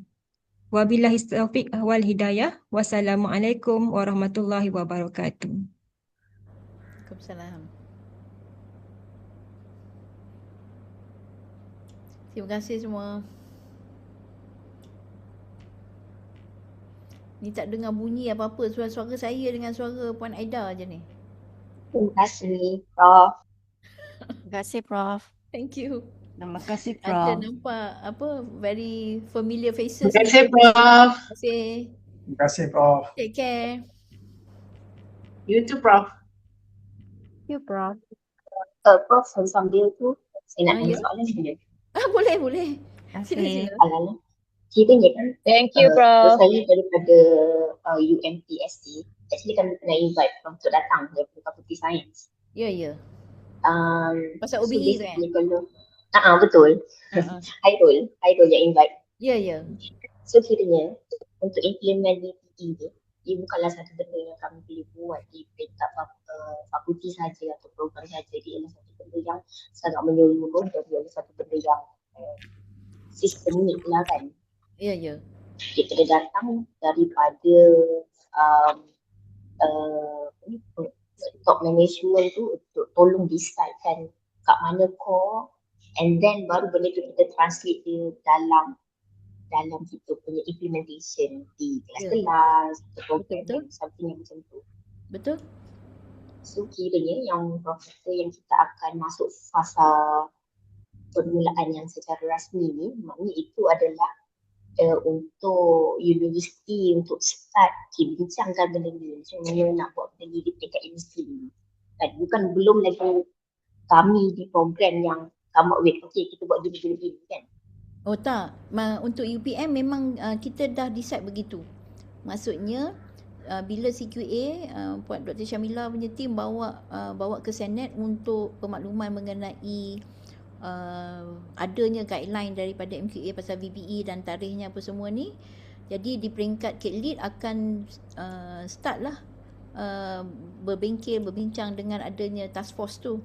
Kami cadangkan task force dan ahli-ahli ni dah start bengkel-bengkel dan come up with the framework yang saya tunjukkan tadi. Dan kita juga kena pasti di peringkat UPM nak buat macam mana. So tadi cadangnya dalam fasa 1 tu kita kata nak pilih dulu satu kursus bagi untuk setiap semester yang core dan akan bermula pada 26-27 ni lah, pada Oktober ni. Jadi mulai Julai sampai September ni kita akan membuat training bagi mana kursus-kursus yang akan memulakan pensyarah-pensyarah mereka akan diberi latihan pada between Julai September ni untuk macam mana nak design VBE punya learning activity and assessment. So dia sebenarnya memang kena ada the structure, the governance tu yang di atas untuk which is actually the Senate punca kuasanya untuk kita start working on it dan teruskan implementasinya pada bulan Oktober. So dia ada setiap IPT tu sepatutnya ada dia punya timeline lah. Ya, ya, kan? betul. Dan contohnya macam dekat Uniza, kalau ada wakil daripada Uniza kat sini, mereka dah memang daripada awal ni dah terus integrate dah. Dia dah tak ada infuse, tak ada embed, dia terus pergi integrate. Sebabnya daripada awal lagi dia, pendidikan di Uniza adalah berasaskan values. Dia adalah education with soul. Jadi daripada awal lagi dah situ dah ada values yang mana mereka program learning outcome mereka dah ada dah elemen values tu. Jadi the whole Uniza tu dah integrate values based education. So dia berbeza. Mungkin ada setengah IPT dia tak ada pun the nilai teras. Jadi dia sama ada dia tak buat nilai teras atau dia just follow je MQF 6 core value of the VBE tu. Mungkin dia tak ada sendiri, tak ada nilai teras. Mungkin juga ada IPT begitu. So bergantung. So sebelum kita nak implement tu, kita kena define lah actually nilai teras mana yang kita kena kita nak naikkan atau tonjolkan. Yang eventually benda tu menjadi kita punya signature bagi satu institusi tersebut kan. Identity, betul. Saya lebih suka nampak begitu daripada kalau tidak memanglah kita kata bila kita dah ada ni kita align kepada falsafah pendidikan kebangsaan, rukun negara. Kan? Dan juga visi misi matlamat pendidikan, falsafah pendidikan. Tapi kalau kita tak ada nilai teras, contohlah kan kalau bagi universiti yang tak ada nilai teras, mungkin apabila kita nak merancang untuk nak buat VBE ni, masa ni lah kita boleh cadangkan kepada universiti. Why don't we come up with one supaya dia mudah align. Mudah kita bukan saja map dan align, maksudnya inilah kemenjadian pelajar yang kita nak lahirkan dengan nilai teras ini begini. Macam tu. Sebenarnya saya pun macam bila dengar VBE tu mula-mula tu saya fikir this is another work to implement, tapi bila dengar tu then saya realise okay, so sebenarnya we need this sebab especially daripada Universiti M pun mindset ialah skill, tapi eventually you lose the essence, the humanity aspect. The humanity aspect of the education itself. Dia dah jadi macam hilang proses pekerja instead of institusi yang membina kemanusiaan, insania yang kembali contribute kepada society. Saya pun lupa nak mention tadi yang mana ianya sebenarnya align dengan RPTM, Rancangan Pendidikan Tinggi Malaysia, yang membawa dia punya goalnya adalah untuk melahirkan humanity centric purpose driven nation builders. Okay, that is that is where values come in. So it's not about values, dia bukan values driven anymore. Dulu masa rancangan pendidikan dulu, plan pendidikan dulu adalah values driven, tapi sekarang kita adalah values internalized. Now dengan adanya VBE, dia akan prosesnya adalah penghayatan dah, bukan hanya direction je. Itu paling susah ni, nak menghayati menjadikan dia sebagai kerja. Betul. Itu adalah level yang tinggi lah dalam kita punya proses pembelajaran. Betul. So I see this as macam benda-benda satu perjalanan yang panjang lah.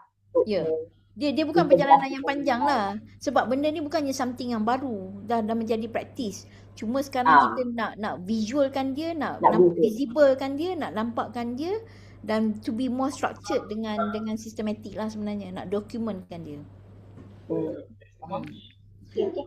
Okay, terima kasih semua. Terima kasih. Assalamualaikum. Waalaikumsalam. Terima kasih doktor. Terima kasih.